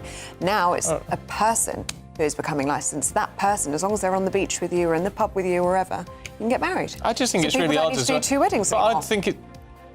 Well, no. If you wanted to do it that way, yeah. But if you wanted to do it that way. But why don't you just go to a registered venue? Well, that's the way it has been. Like a, you know, you could go to a registered wedding venue, like a hotel or something that's But if registered. you're someone who wants to get married on the beach or in a forest or in a barn or wherever, up until now you've had to have a separate legal ceremony, and now you can do it where you like. I think it's a great thing. I think it's very good. I'm not convinced. Ah, well, you will have Call me old-fashioned, but I sort of think it's like the idea. I mean, I know you can do it now, but you know, you can get married by like anyone. It's a bit like Taylor Swift and Travis Kelce got married by a comedian, didn't they? Yeah. Will Ferrell? No, it wasn't Will Ferrell. Adam Sandler. That's it, Adam Sandler. I mean, why would you say we got married by Adam Sandler? I know, I wouldn't do it for me, but anyway, let us know what you think. Don't you want someone like official whose job it is? I know, but look, it's going to be easier for people and it's going to be cheaper for people. If you want to get married in a pub or on the beach, you can do so. Bet it doesn't end up being any cheaper, you know. Bet it doesn't. Well, let's wait and see. But we'll charge you £2,000 to do it. Do stay with us still to come. If you're medically obese and on benefits, should you face cuts to those benefits in order to incentivise weight loss? We're going to be debating that next.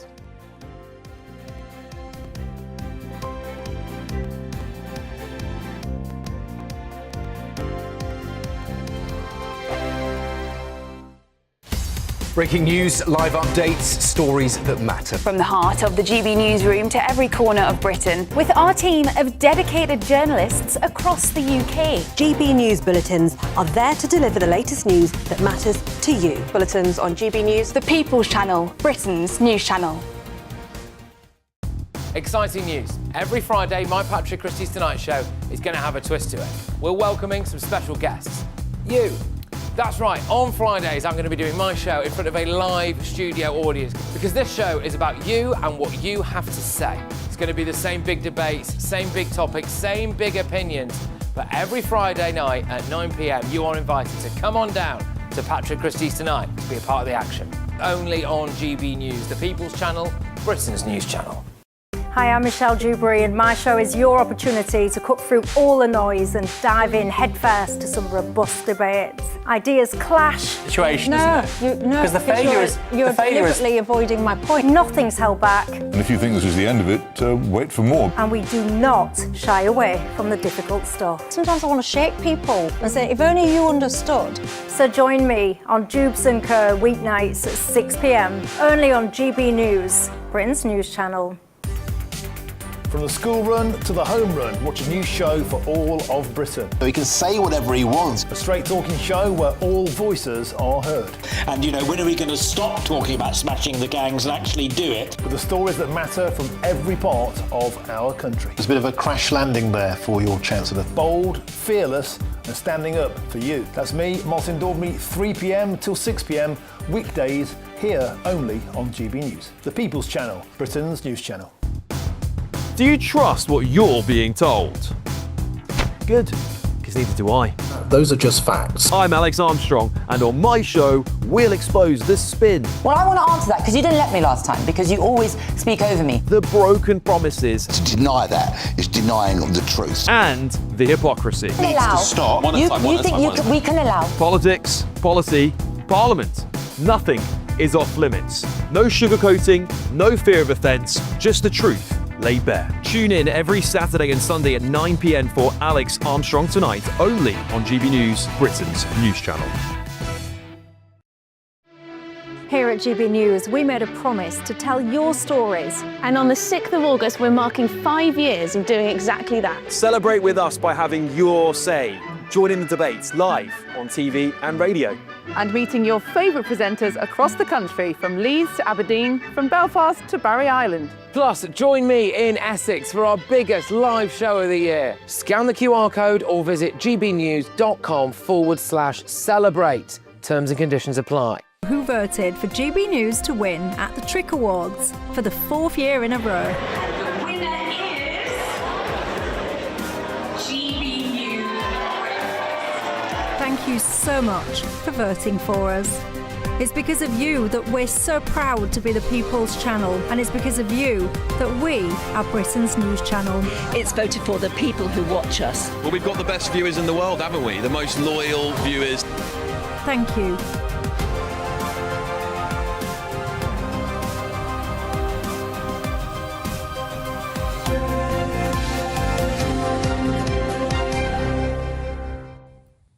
Now, did you know 4 in every 100 obese people are out of work because of their weight? Well, experts call for a targeted approach to get the overweight off benefits and into work. So we're asking this morning, should the government reduce benefits in order to encourage weight loss? Let's speak to former Families presenter Steve Miller and head of the operations at the Autonomy Institute, Jack Kellum. Jack, let's start with you. What do you think? I mean, if people are, you know, too big to work, we've got to do something to incentivise them, haven't we?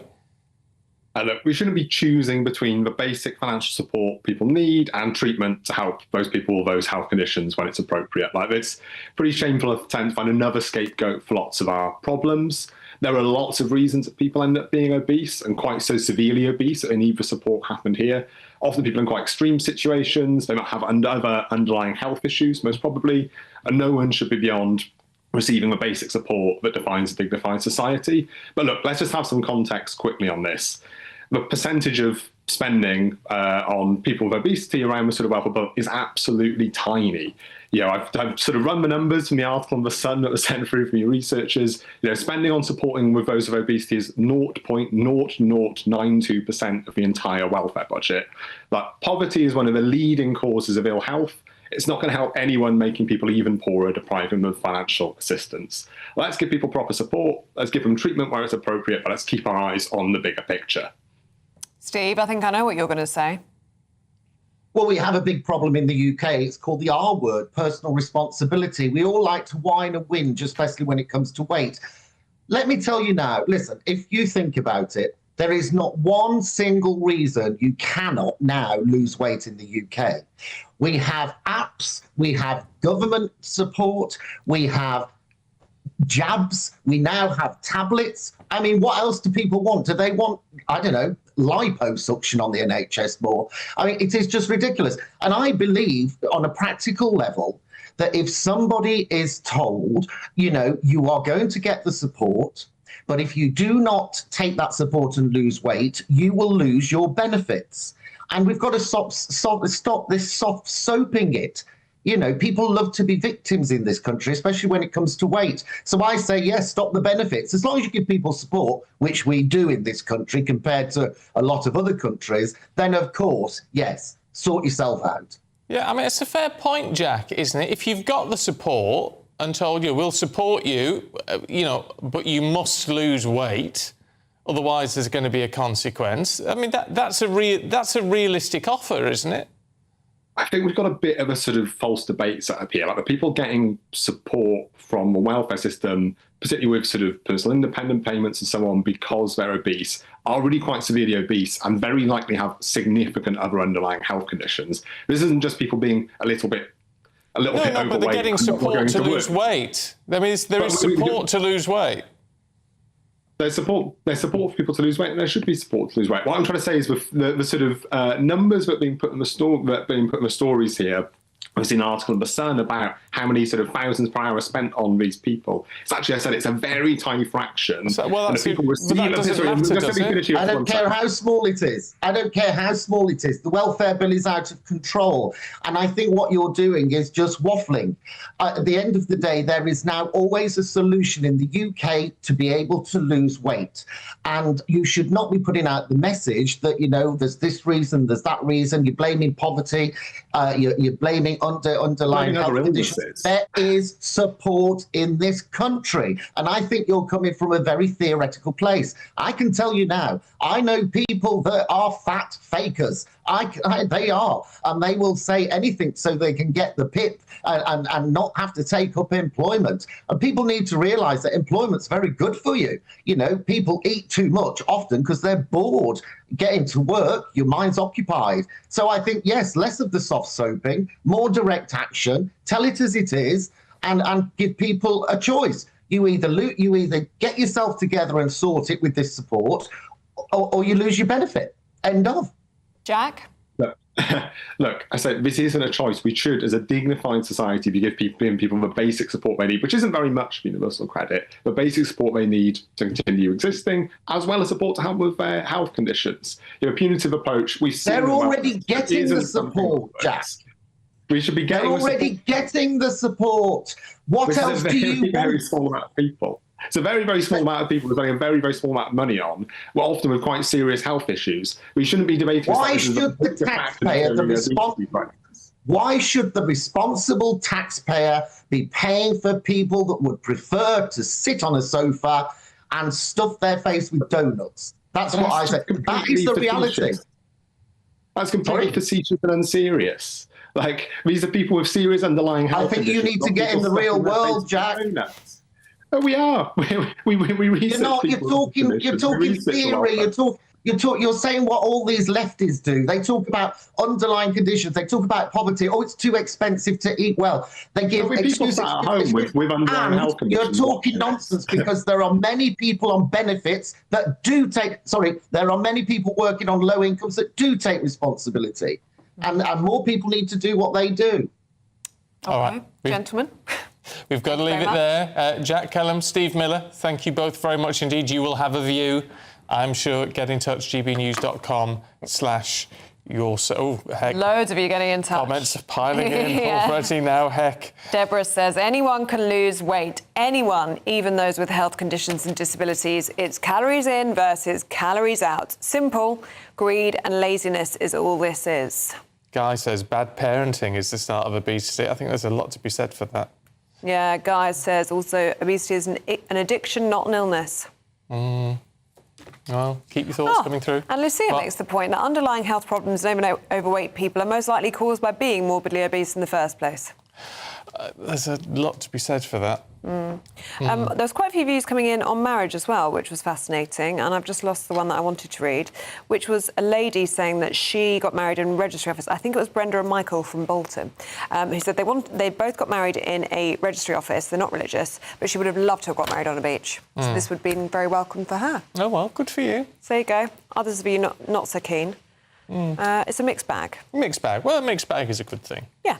All views welcome here. Well, absolutely. Right, time for the Great British Giveaway now. It's a fantastic prize. It's 60 grand in cold, hard, tax-free cash and more than £5,000 in a real, even colder gold bar, the value of which can go down, but it can also go up. Here's how you take part. We're celebrating a golden summer, as you could win a totally tax-free £60,000 in cash to spend on anything you like. Imagine all of the fun you could have this year with that. You could spend it on treats, save it for a rainy day, or give you the chance to chill out and relax on the perfect getaway. Plus, we're going to give you a £5,000 gold bar that you could keep, trade, or gift to a loved one and secure their financial future. You really could be enjoying gold and £60,000 cash in our golden summer celebration. For a chance to win £60,000 in tax-free cash and a real gold bar, text GOLD to 63225. One entry costs £2.50 plus one standard network rate message, or text BONUS to 63225. 5 entries cost £5 plus one standard network rate message. Go to gbnews.com/win. Entry start at £2.50. Call 0903 686 3232. Calls cost £2.50 plus your network access charge, or post your name and number to GB22 PO Box 8690 Derby DE1 9TT. UK only. Entrance must be 18 or over. Lines close at 4 p.m. on the 21st of August. This is a network giveaway. Entries will be pooled. Please check the closing time if listening or watching on demand. Good luck. I found the view I was looking for. It was Brenda and Michael from Bolton, and even better. So not only were they saying that they would have loved to have got married on a beach, they got married in a registry office, it's also their wedding anniversary today. Happy anniversary. They How long? Been married, get this, 55 years married today. Very good. Congratulations, you two. You only manage another 10 years and you get a telegraph from the King. Oh, yeah. A telegram. Oh, that'll be good. Yeah. Oh, well, congratulations, you two. Hope you're going to have a really lovely day. I'm sure you will. The sun will be shining. Yeah, good on you. Right, if you are heading out today to work or school or to do anything else, here's your traffic and travel update.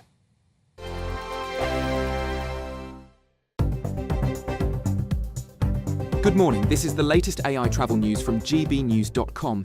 There is a collision on the M25 anti-clockwise between junctions 3 and 2 in Dartford, causing causing delays on the slip road. The M25 between junctions 16 and 15 near Heathrow is closed. In Scotland, the M8 eastbound and westbound between junctions 16 and 18 is congested due to bridge repairs. Across Wales, the M4 eastbound at J33 Capel Lanilturn is congested. And on the trains, East Midlands railway services are affected by hot weather, and Gatwick Express has disruption between East Croydon and Gatwick Airport. For more travel news, go to gbnews.com.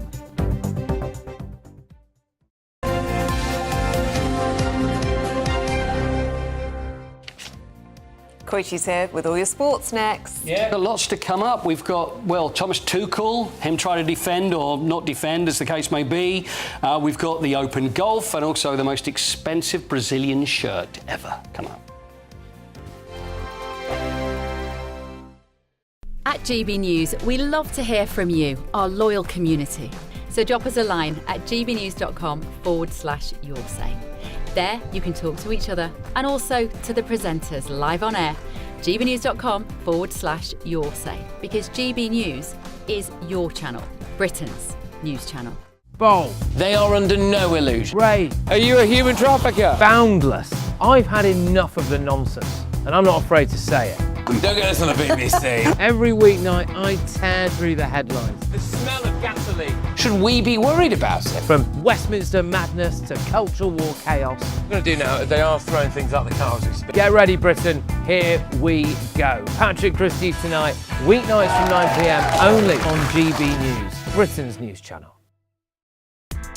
Join me, Nana Akwe, for an informative, interactive news programme with a difference. It's fun. No, he didn't say that, Dave.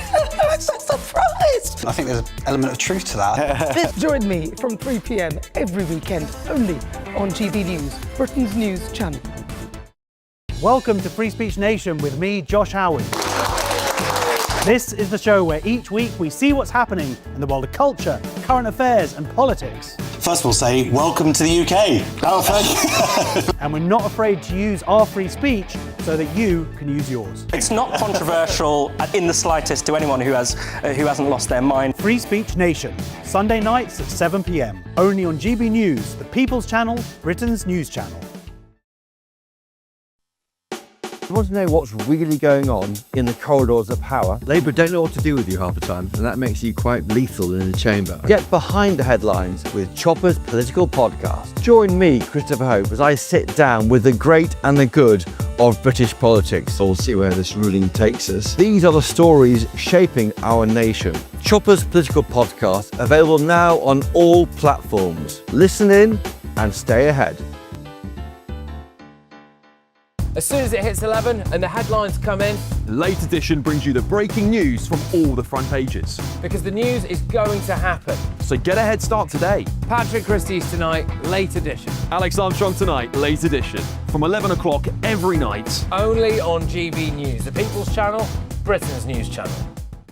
Hi, I'm Michelle Dewberry, and my show is your opportunity to cut through all the noise and dive in headfirst to some robust debates. Ideas clash. Situation, No, isn't it? no, Because the failure is you're deliberately avoiding my point. Nothing's held back, And if you think this is the end of it, wait for more. and we do not shy away from the difficult stuff. Sometimes I want to shake people and say, if only you understood. So join me on Dubes & Co. weeknights at 6 p.m, only on GB News, Britain's news channel.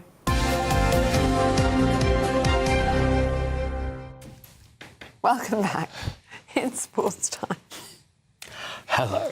Hello. Right, so England. This is where we are at the moment. Thomas Tuchel has said that it's in the DNA. It's not in English DNA to control the game and the ball. So we may as well not even bother trying for any of the competitions then. Yeah, it's a point, because that's just who we are. Yeah, we're just terminal losers. There you go. And then I the didn't players, like it. I really didn't like it. Then you've got players that are saying, well, we didn't agree with the tactics, so who's going to actually put their hands up and say, well, actually, you know what? It's our fault. It could have been 6 of one, half a dozen of the other. But when it comes to numbers, apparently England completely is unbelievable. In the last 19 minutes, or the 19 minutes after England scored, by the way, I'm talking about England-Argentina, you know that, in the semi-final of the World Cup. So after England scored, so the 19 minutes after that, there were 2 completed passes. That is just going from A to me to you, to me to you. Just one, only 2 were completed, which is just unbelievable. And we wonder about the capitulation. It's not over yet because England are going to play France tomorrow. That's in the dreaded third-place playoff that we're deciding should more be made of it or should it just be a waste of time. I think let's just let them go home. England are playing France, so you don't want to embarrass yourself still against France, do you? Because you... How would that be? Yeah, do you go out and then try and say, look, we're better than this, look, we're going to go and show them now? How have you got the oomph to do it, though? I don't know. I've got no oomph left at all. No. It's been a very long World Cup. So the final, of course, is on Sunday, Argentina versus Spain. We're all Spanish, right, for this? We're Spanish. I think everybody's a Spanish fan. But the referee for the World Cup final has been announced. Now, they make a big deal of this now. So this is not just like the referee is going to be this person. It's, well, let's have a look. And this is how FIFA announced the referee. Slavko Vincic. Now, there's all the referees all in a little meeting. Oh, they're all crying. I know, look at that. There's music underneath. Coming up, Slavko from Croatia.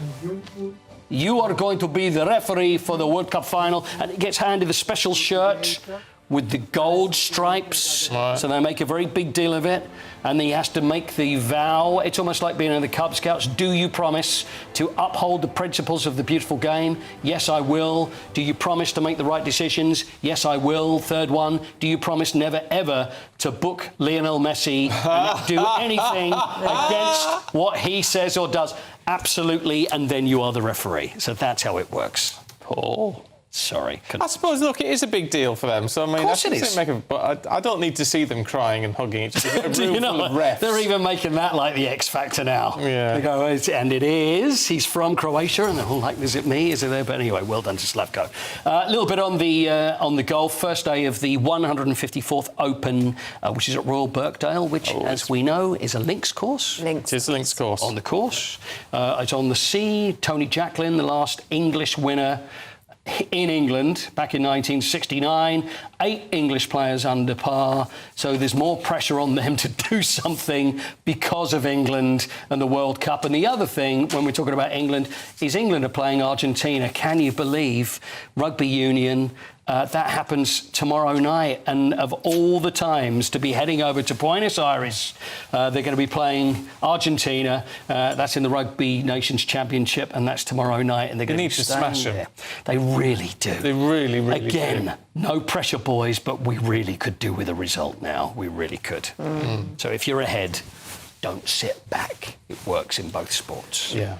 Yeah, that's what I got for you. All right, lovely. Paul, thank you very much. Have a nice weekend. See you Monday. See you Monday. Well, I won't see you Monday, but I'll see you. No, you will see me Monday. I'll see you for dust. No, I'll be having a lie-in Monday morning. After your weekend of work. Can't wait. Yeah. Well, we have the weekend off. Yeah, all right. Do stay with us. We're going to go through the papers next with Candice Holdsworth and Tim Vincent. See you in a second, you two. First, so here's your European forecast. I hope we haven't forgotten anything. Travel insurance, I tick that box. Yeah, but remember what you forgot last year. All Clear Travel Insurance sponsors GB News Travel Destinations Forecast. Loads of sunshine around the Mediterranean at the moment. The heat's really focused across Italy, but we are going to see temperatures rising in Spain once more next week. Pretty hot and sunny across most of the Greek islands currently too. There's that hot sunshine across Italy. Small chance of 1 or 2 isolated thundery showers across the far north. Sunny skies for most of Spain. Sunny spells for the Canaries as well. The temperatures will be dipping a little bit in Rome over the next few days, but plenty more sunshine to come. All Clear Travel Insurance sponsors GB News Travel Destinations Forecast.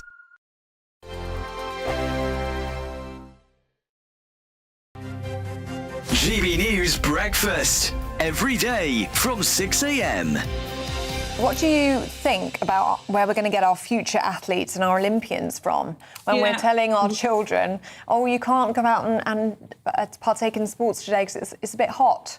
It's a bit hot. Yeah, I know, it's ridiculous, isn't it? I mean, you're absolutely right. And, you know, not only are we cancelling sports days in some schools? And you said, have to. No, they don't have to. This is the choice that the schools are making, and the heads are making. So my granddaughter's school, I've just done the school run this morning. They're not cancelling their sports day. They're just being sensible.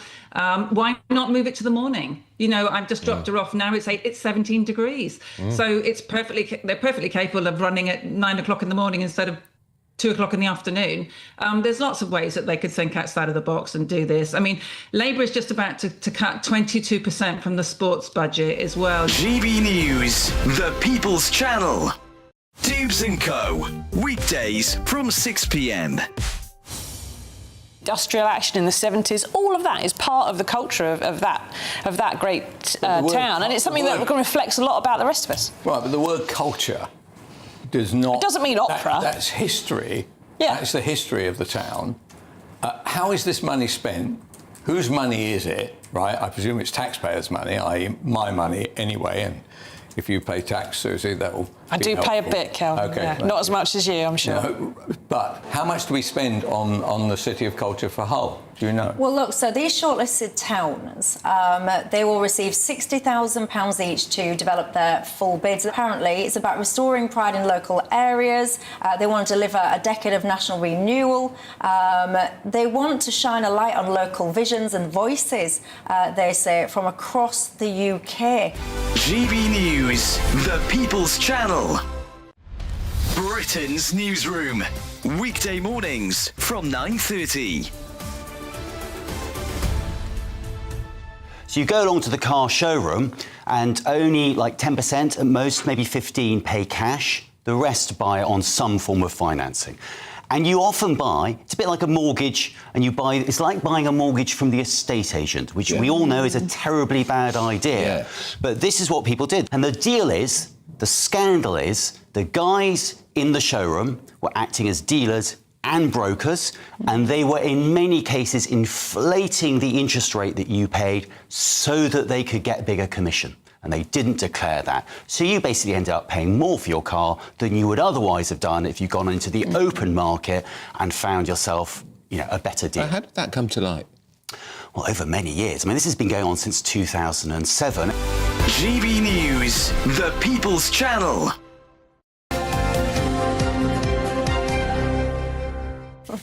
Welcome back. We're going through the papers, aren't we? Yes, we are. Candice Holdsworth and Tim Vincent up with us. Good morning, you two. Can we have a look, Candice, at the Telegraph, where David Davis has been speaking in the Commons, where there are different rules. You can say what you like in the Commons and not be prosecuted for it.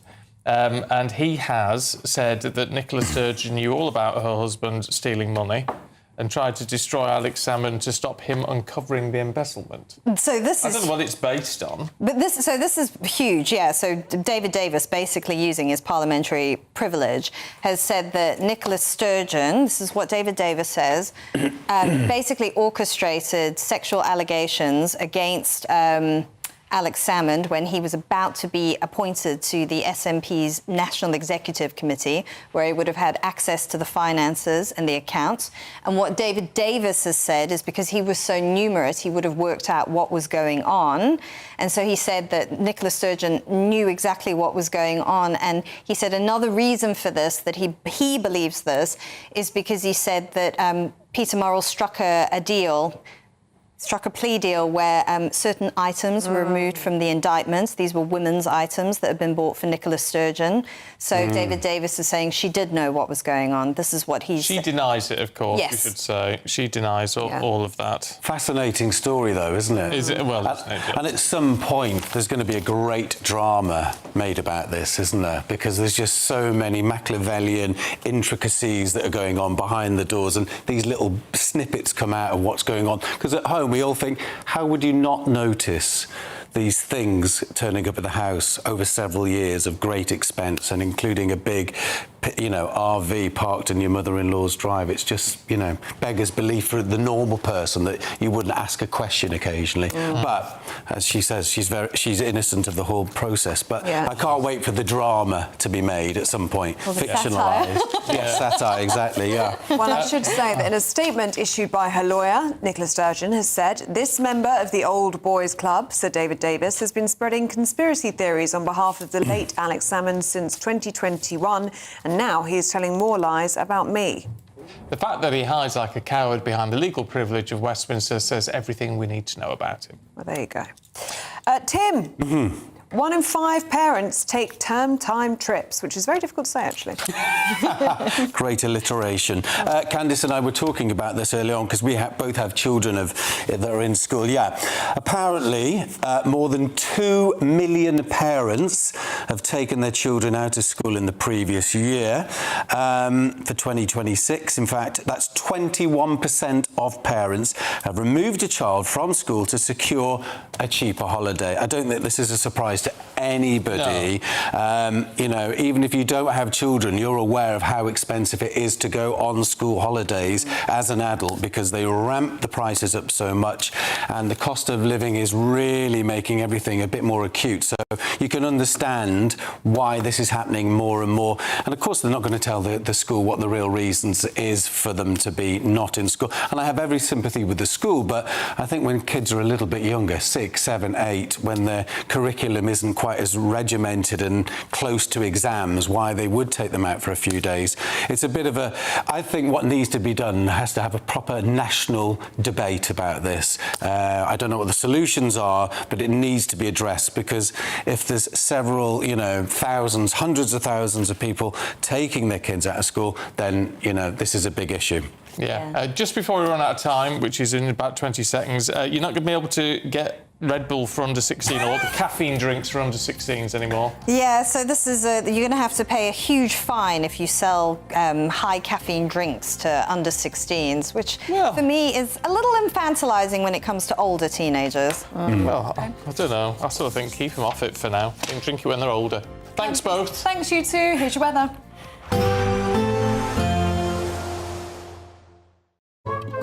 Today's outlook: cool, calm and completely horizontal. Boxed Aircon sponsors the weather on GB News. Morning, welcome to your latest weather update from the Met Office here on GB News. The next few days will bring more dry and sunny weather for the vast majority. It's going to turn a little cooler through the weekend. Only the small chance of seeing a shower here and there. Quite a grey start again over eastern England, parts of northern and eastern Scotland. 1 or 2 light showers in here as well. But for many, it's a sunny start to the day. We'll see a bit of cloud bubbling up and there is the possibility of seeing 1 or 2 more showers, northwest England, perhaps later on into Wales and across the Midlands. But most places will stay dry. Not as warm as recent days, but we could still get up to 30 Celsius somewhere across the southwest. Cooler on these North Sea coasts, particularly if it does stay a little misty. The northerly breeze will continue to bring down a few shower clouds at times. The possibility again of 1 or 2 showers, but I wouldn't get too excited if you're after rain. These showers are going to be very hit and miss and probably won't produce much rain at all. Most places are just going to stay dry and fine. Not as warm as recent evenings, but still sunny spells across much of Scotland and Northern Ireland. The far north of Scotland keeping quite a bit of cloud into this evening and cooler conditions here. And the cooler weather will trickle south across all of the country as we head into the weekend. We'll continue to see some cloud coming in overnight across eastern counties of England and still a bit of drizzly rain across northern Scotland. But again, most places will be dry. Quite a comfortable night actually.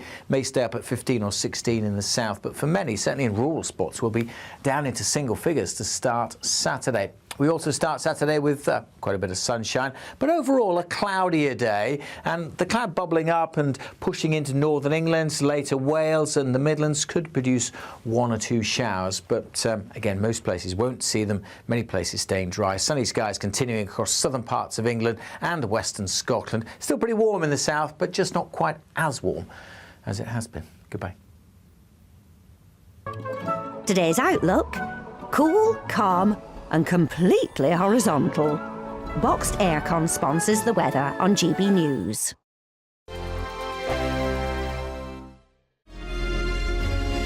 Thank you, Britain, for the thousands of you who are becoming friends of GB News each and every week.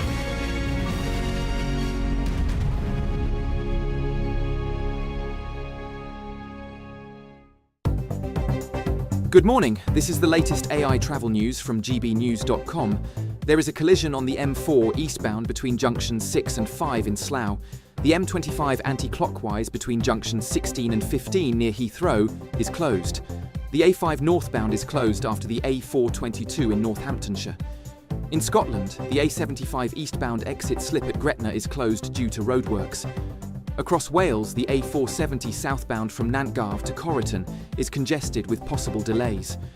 And on the trains, East Midlands railway services are affected by hot weather, and Gatwick Express is disrupted between East Croydon and Gatwick Airport. For more travel news, go to gbnews.com.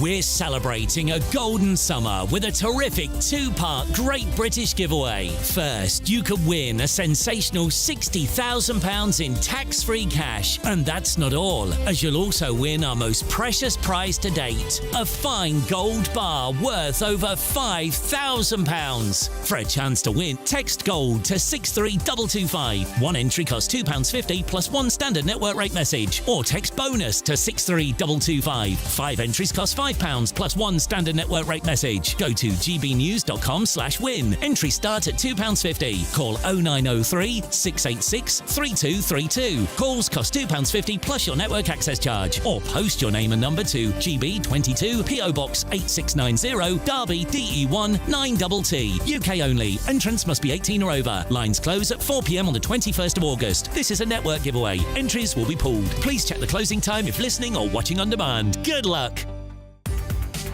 From the school run to the home run, watch a new show for all of Britain. So he can say whatever he wants. A straight talking show where all voices are heard. And, you know, when are we going to stop talking about smashing the gangs and actually do it? With the stories that matter from every part of our country. There's a bit of a crash landing there for your Chancellor. Bold, fearless and standing up for you. That's me, Martin Daubney, 3 p.m. till 6 p.m, weekdays, here only on GB News. The People's Channel, Britain's news channel. Bold. They are under no illusion. Ray, are you a human trafficker? Boundless. I've had enough of the nonsense, and I'm not afraid to say it. Don't get us on the BBC. Every weeknight, I tear through the headlines. The smell of gasoline. Should we be worried about it? From Westminster madness to cultural war chaos. We're going to do now, they are throwing things out the car as we speak. Get ready, Britain. Here we go. Patrick Christie's tonight, weeknights from 9 p.m, only on GB News, Britain's news channel.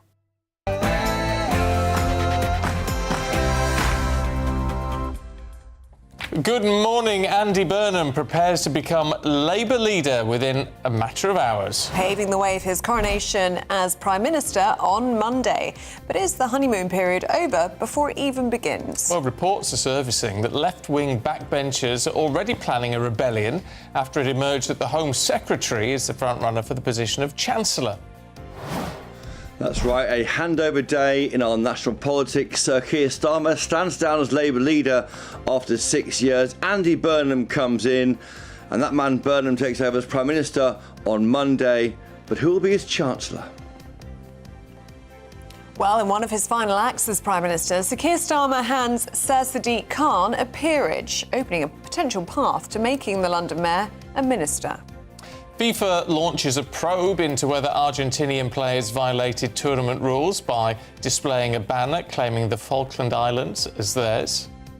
The Conference for Conservative Voices, CPAC, continues in London today, with Reform UK leader Nigel Farage set to address audiences later. Yeah, CPAC has been going on in the US for around 50 years, but this is the first time this conference has been brought to the UK by former UK Prime Minister Liz Truss. Today we're back for its second day, and today it's headlined by Nigel Farage. Now, couples are going to be free to marry, well, basically wherever they want. You have it down the pub, have it on a beach, have it under your garden tree if you like. It's the biggest shake-up of marriage laws for 200 years. A bit of a drab start again for some, but generally it's going to be another sunny day. Generally dry, just 1 or 2 showers here and there. Will that continue into the weekend? Well, join me later for a full forecast. It's just gone 9 o'clock. I'm Stephen Dixon. I'm Ellie Costello, and this is GB News Breakfast.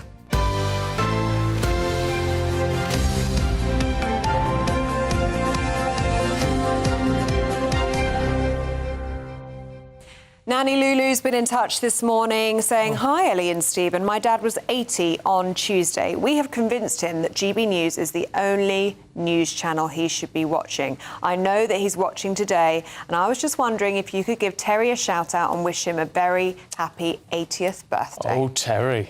Happy birthday. We're glad you found us. Happy birthday. 80 years young. Yeah. Hope you have a lovely day. I'm sure Nanny Lulu is going to be spoiling you. Yeah, I hope so. Yeah. Hope so. Lots of cake. Eat as much as you like. Exactly. Oh, we've just done that fat story, haven't we? Don't eat that much, Terry. Just have a small slice. You deserve it on your birthday. You eat Do life what you on like your birthday. Exactly. Right. It's just a matter of hours, just under 3 hours, and Andy Burnham will become the new leader of the Labour Party. But it's already looking like he's not going to get a honeymoon period. Yes, because reports have surfaced that backbenchers are already planning a rebellion. Their discontent is apparently over reports that the Home Secretary Shabana Mahmood is set to become Chancellor. Those on the left of the party, which would seem to be most of the backbenchers, are said to consider her too right-wing for the role, after she took a hardline approach to reforming immigration. Well, elsewhere in Parliament, Sir Sadiq Khan has been elevated to the House of Lords as one of Sir Keir Starmer's final acts as Prime Minister. It means there could be a route for him to become a minister in Andy Burnham's cabinet. Let's talk to our political editor, Christopher Hope, who's in Westminster. Morning to you, Chris. Look, I mean, there's trouble before it's even started then for Andy Burnham. Well, there always is, because when you move people out of jobs into jobs, you annoy people. Now, it looks like, therefore, Rachel Reeves, the current Chancellor, will be replaced by probably Shabana Mahmood. You might wonder why. Well, she was a shadow Financial Secretary to Treasury under Jeremy Corbyn, but that's about it. Or was it Ed Miliband? Certainly back in the 2015-2016. But that's about her experience of the city, and that's what some people are worrying about. Of course, I think the Labour left are worried about her because she does pursue agendas which are against what they believe in sometimes, particularly on immigration and the issue of illegal migration and removing those who shouldn't be here. That is their concern. She is someone who takes on Labour's shibboleths and tries to deliver for her party. And of course, she may be brought in to do that on the benefits bill. That's an area which is in need of trimming and cutting, maybe some would say quite substantially. So Andy Burnham may be getting an ally in that way. And she, of course, was chair of the National Executive Committee, which has helped usher in Andy Burnham today as the leader by 379 to just a single vote for a different candidate. So far, we know very little about what Andy Burnham is planning to do. He's taken no questions really properly from journalists, apart from one shouted by journalists when he arrived at the studio about 10 days ago. He's spoken to Gary Lineker, social media users at TikTok. He was on the streets of Cardiff this week, filmed there for an hour, but his team only released 2.5 minutes of what he said. They really have kept under wraps what he's doing. Some would say it's a bit outrageous, frankly. We don't know any more, but that is how Labour are choosing to do that. He will be paying tribute today to Keir Starmer, who won't be there at the handover at midday. He'll say that he could bequeath the party one of the largest election victories in our history. And then we'll hear lots of vibes from Andy Burnham later on today. He'll talk about only a Labour government can lift people up. He'll say that he needs conviction to argue for our plans, and he wants a government that has the courage to fix the big things that politics has neglected. One of those big things, Ellie and Stephen, could be the social care issue, which hasn't really been resolved in 14 years. And when he was the Health Secretary in the back end of the Gordon Brown government, he did try and propose areas to sort out healthcare, notably maybe a death tax of some sort to pay for people's care if they get Alzheimer's and so forth. He will plan to expend a lot of political capital on this area, we are told. He's referring to his own family as well, who need better care at home. So it looks like we're seeing getting a feeling for what he might prioritise. He hasn't got very long though, because the election must be by July 2029. Many think he'll be going to the country, if he can wait this long, in 2028. and others think he can't wait even that long, and maybe an election in 2027. He's got to find things he can deliver quickly, but government takes so long to do anything, getting things through Parliament, for example. He may not have the time he needs.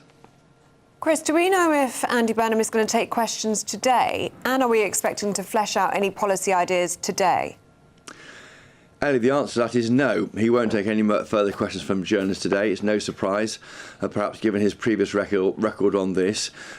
We may hear a bit more on what he plans to say. Certainly on the information briefed overnight by his team has no actual hard evidence of what he plans to do in it.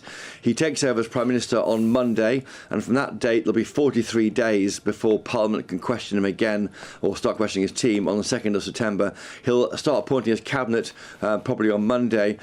Many of those, though, won't face MPs until probably late October because of the way that you can't really question cabinet ministers. You only do 2 or 3 of those a week because of the way that the schedule works. So we are entering a period of a lack of scrutiny in extremis, I think, of a government. I can never remember any government like this taking over with so little scrutiny of what it plans to do. Of course, the railings, the guardrails, they can't go outside, are the manifesto that was agreed in July 2024, but not agreed by Andy Burnham. He wasn't even an MP and didn't have to sign up to that statement or that of policies announced by Keir Starmer.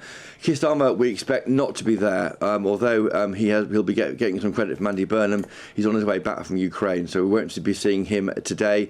We'll next see him probably on Monday at the handover. Just very, very briefly, I'm intrigued that you said he's going to say today you've got to have the convictions to argue for our plans. But what plans? I mean, this is the whole point. What plans?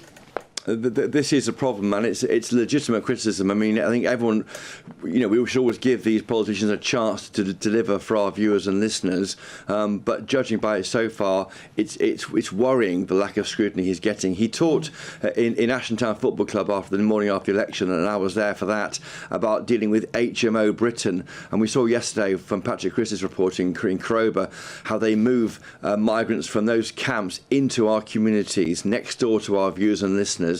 And that causes concern. He gets that concern, having fought the by-election in Makerfield. What he's going to do about it, deporting more migrants is the answer, but how he gets there, we'll wait and see and judge him by his actions. OK, Christopher Hope, good to see you this morning. Thank you very much. Right, it's coming up to 10 minutes past 9. How do you fancy getting your hands on a load of lovely cash? £60,000, completely tax-free. Plus, you could also win a gold bar, which is currently worth more than £5,000. Here are all of the details that you need. You really could be enjoying gold and £60,000 cash in our Golden Summer celebration, as you could win a totally tax-free £60,000 in cash to spend on anything you like. Someone really has to win it, and it could be you. What would you do with all that cash? You could spend it on treats, save it for a rainy day, or give you the chance to chill out and relax on the perfect getaway. Plus, we're going to give you a £5,000 gold bar that you could keep, trade, or gift to a loved one and secure their financial future. There's one guaranteed winner, and that really could be you, so make sure you don't miss out. For a chance to win, text GOLD to 63225. One entry costs £2.50 plus one standard network rate message, or text BONUS to 63225. 5 entries cost £5 plus one standard network rate message. Go to gbnews.com/win. Entry start at £2.50. Call 0903 686 3232. Calls cost £2.50 plus your network access charge, or post your name and number to GB22 PO Box 8690 Derby DE1 9TT. UK only. Entrance must be 18 or over. Lines close at 4 p.m. on the 21st of August. This is a network giveaway. Entries will be pooled. Please check the closing time if listening or watching on demand. Good luck. Yeah, best of luck to you. Now, it's day 2 of Great Britain's first Conservative Political Action Conference, hosted in London by the former Prime Minister Liz Truss. Well, the list of speakers today include the former President of Poland and, indeed, Patrick Christie's.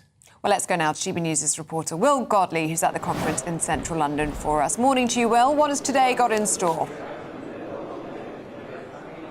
Well, certainly lots happening here. Good morning to both of you. I've just heard, we're right next door to the auditorium, I've just heard proceedings kick off for day 2. Of course, yesterday, the very first day of what is the inaugural CPAC GB conference. It was brought here by Liz Truss, as you say. This is something that's been going on in America for around 50 years, and it's also big around the world as well, including Australia. And I'm joined now by Australian Senator and the leader of the National Party there, Bridget McKenzie. Thanks for joining us on with you, Will. GB News. You're speaking about the challenges Australia faces and what Britain can learn from them. What are some of the challenges you think you're facing, and what can we learn from it?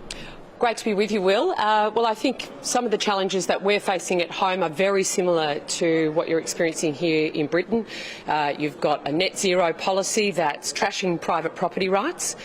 You've got and driving up energy prices. You've got migration policy out of control in Australia. Our Labor government is going to be bringing in an additional 2 million new arrivals by 2028. Their own budget papers say that. And that's putting pressure on our communities at both a social and an economic level, driving the housing crisis, if you like. And we've also seen living standards dropping at an unacceptable rate at home in Australia, and that's putting pressure on everyday Australians, and they're rightfully angry, and they're seeking alternative solutions in the politics. But the migration you're describing there is governmental policies, legal routes of migration. What people really find frustrating in the UK, many people, is the illegal migration, the small boats. Is there a difference there? Yeah, absolutely, Will. So under the previous Labor administration, we had the same problem. We had over 800 boats arrive on our shores carrying in excess of 50,000 asylum seekers. When we came to power as the Conservative coalition government in 2011, we had a policy of stopping the boats. We towed those small boats back to where they came from, whether it's Indonesia. We also set up asylum processing facilities on places like Nauru, so that those asylum seekers could never actually set foot on Australian soil. And that essentially, a whole suite of programs like that, stopped the illegal migration, to the point where that's now not just supported by the right side of politics, but also the left in Australia. So illegal migration and asylum seeking has been stopped thanks to the coalition government. But what we're dealing with now is Labor Party and Greens Party sanctioned legal migration, which is flooding our country and damaging our social, cultural and economic fabric. Well, many people will be interested to hear about how Australia has tackled the illegal migration, the small boats. Well, we're an island nation like Britain. It can be done. Australia, in crocodile-infested waters, no less. Yeah. However, many people point to the fact it's what's stopping Britain perhaps tackling the issue is the ECHR. That's not a problem for Australia, is it? No. We maintain sovereign rights over our borders. I mean, unfortunately, we have signed up to a lot of international treaties, which mean that we have to go through certain processes. But as a coalition government, we had a very clear policy to stop the boats. We had severe tragedies occurring at sea, thousands of people actually perishing on their way to Australia. So it was also a humanitarian crisis. But the left wanted to keep the boats coming, processing the asylum seekers on shore, having them in our community. The regular Australians said we don't want that, and our side of politics said we're going to back that in. And you've got to have the courage to actually do the right thing on behalf of your country. And I think that's what's so great about CPAC, is that we can stand here proudly as Australians, as Brits, as people from, France and the Netherlands, as we've seen yesterday in some of the speakers, and say we're very unashamedly proud of our nation. We want our nation to stay sovereign. We love our families, and we want our communities to be strong. That's the Conservative strength, and I think it's a really great rebuttal against a left-wing body politic right around the globe that's trying to undermine who we are and what we do. Bridget, thank you very much for joining us on GB News. Lots happening here at CPAC, lots of ideas being spoken about here during this 3-day conference. Thank you so much for bringing that to us. Right, still to come for you, the biggest shake-up in marriage laws for 200 years. We'll tell you what's going to change in a moment.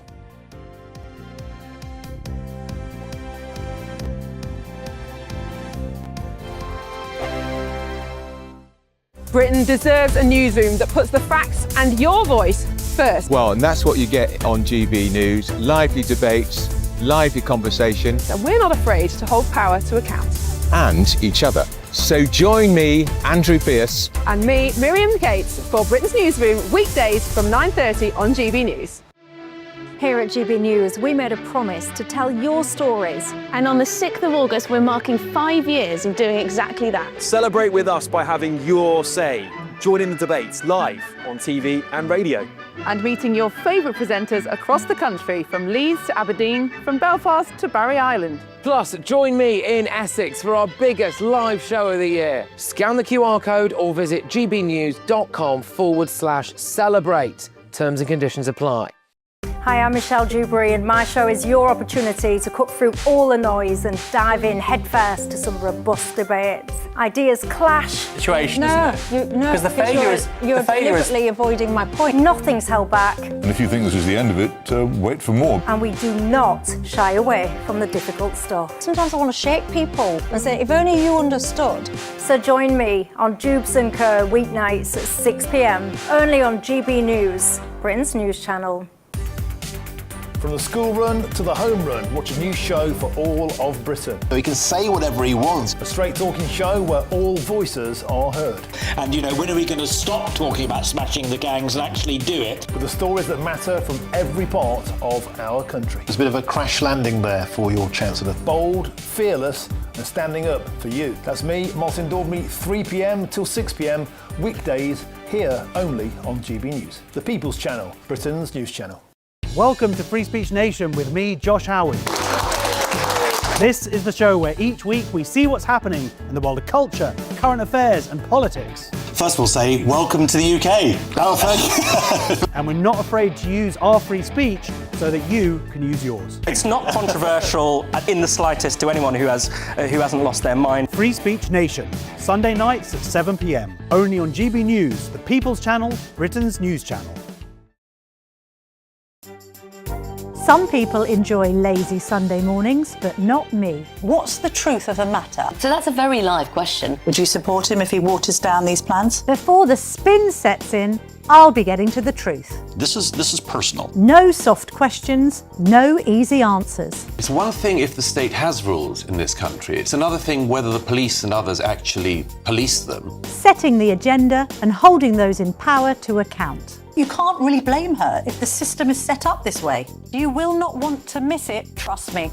The Camilla Tominey Show, Sundays from 9:30, only on GB News.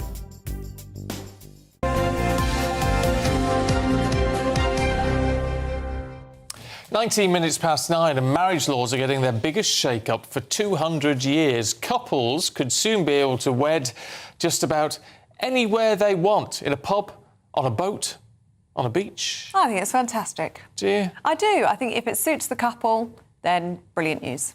And they've got lots of options now. And the hope is that as well, it will significantly reduce the cost of weddings as well. Because you don't need to have two marriages. You don't need to have a legal ceremony in a registry office and then go have a ceremony in the forest or the lake or the... The legal office the legal one doesn't cost a lot of money. But it does cost something, doesn't it? It costs something, but I mean, couples are apparently spending 20 grand on their special day, on average, which is an awful lot of money. But most of that is on the dues and the food and the band and all that sort of thing. Anyway, joining us now is Miranda Richardson, a pub landlady and a wedding celebrant. Miranda, we are torn on this one. I'm delighted. Stephen is not so keen on the idea. What do you make of it all? Do you know, this was something we talked about when I actually did my training to become a celebrant kind of 5 years ago. And we were all, very excited to be able to do this. Marriages look very different these days. And we have to remember as well, marriages are inclusive. They're same-sex marriages. They are at second time round, third time round, they could be all sorts of things. And people just want to do it because they want to commit to each other. It isn't necessarily, about being in a church and declaring to God, or being in a registry office, which is sometimes soulless. You're having exactly the same vows as the couple that are coming in 10 minutes after you. Being able to do it as a celebrant and being able to write that script for the couple to make their day and include their family or include their children or whoever is part of their setup is just something else, and something so more precious and so much more interactive with that couple that make that marriage just that little bit more precious. Well, look, I can understand that, Miranda. I really can. But can't that be done anyway in a current licensed venue? You know, there's lots of hotels and places where you can get married. You know, you don't have to do it in a registry office. You don't, but like you say, they're hotels, they're big venues, they're expensive venues.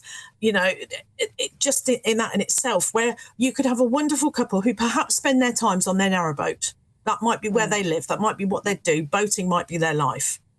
And actually what they could do is have their friends and family, because they might not want a lot, on board on their narrowboat, sailing down the Thames or wherever they, you know, meandering through the Nen in Northampton or whatever they want, and commit to it and get married there. They don't have to go to these big venues. They don't have to go to the places that are only licensed to do it. And that's what's lovely. They can choose what they can do. It's quite specific as well. You can't do it skydiving. There has to be commitment. You still can't make a mockery of the marriage within it. You know, it still has to be containing that information of the importance of what they're doing. But it does mean it's so much more scope for people to actually be somewhere they want to be. It could be somewhere really precious they met on holiday. Well, you know, I'll tell you what, Miranda, we're out of time. But I think you've won me over. Oh, well, there you go, Miranda. Well done. You've changed my mind. I didn't manage it. No, you didn't manage it, but Well Miranda done. did. Good to see you. Thank you. Thanks, Miranda. Also, great news for pubs, because they can become wedding venues. Oh, yeah. Another string to their bow. True. They need it right now, don't they? Britain's newsroom's coming up at 9:30. Olivia Hutley and Andrew Pearce are here to tell us all about it. Morning, you two. Good morning. Well, of course, we're going to be talking a lot about Andy Burnham's big speech at 12 o'clock, but I think if viewers are hoping to hear anything specific about what he's actually going to do in government, they might be a bit disappointed. I think so. It's extraordinary, the lack of detail that we've been able to subject him to. What's he done? One podcast, one interview, and one speech and no questions. And all these generalities. I'm going to be a Prime Minister for the North and the South. What does that tell us? We'll also be talking about Pakistan, still giving aid to Pakistan. Yes. It's the 24th richest country in the world by one metric. More aid to Pakistan, and that revolting serial rapist is still here. All of that after the weather.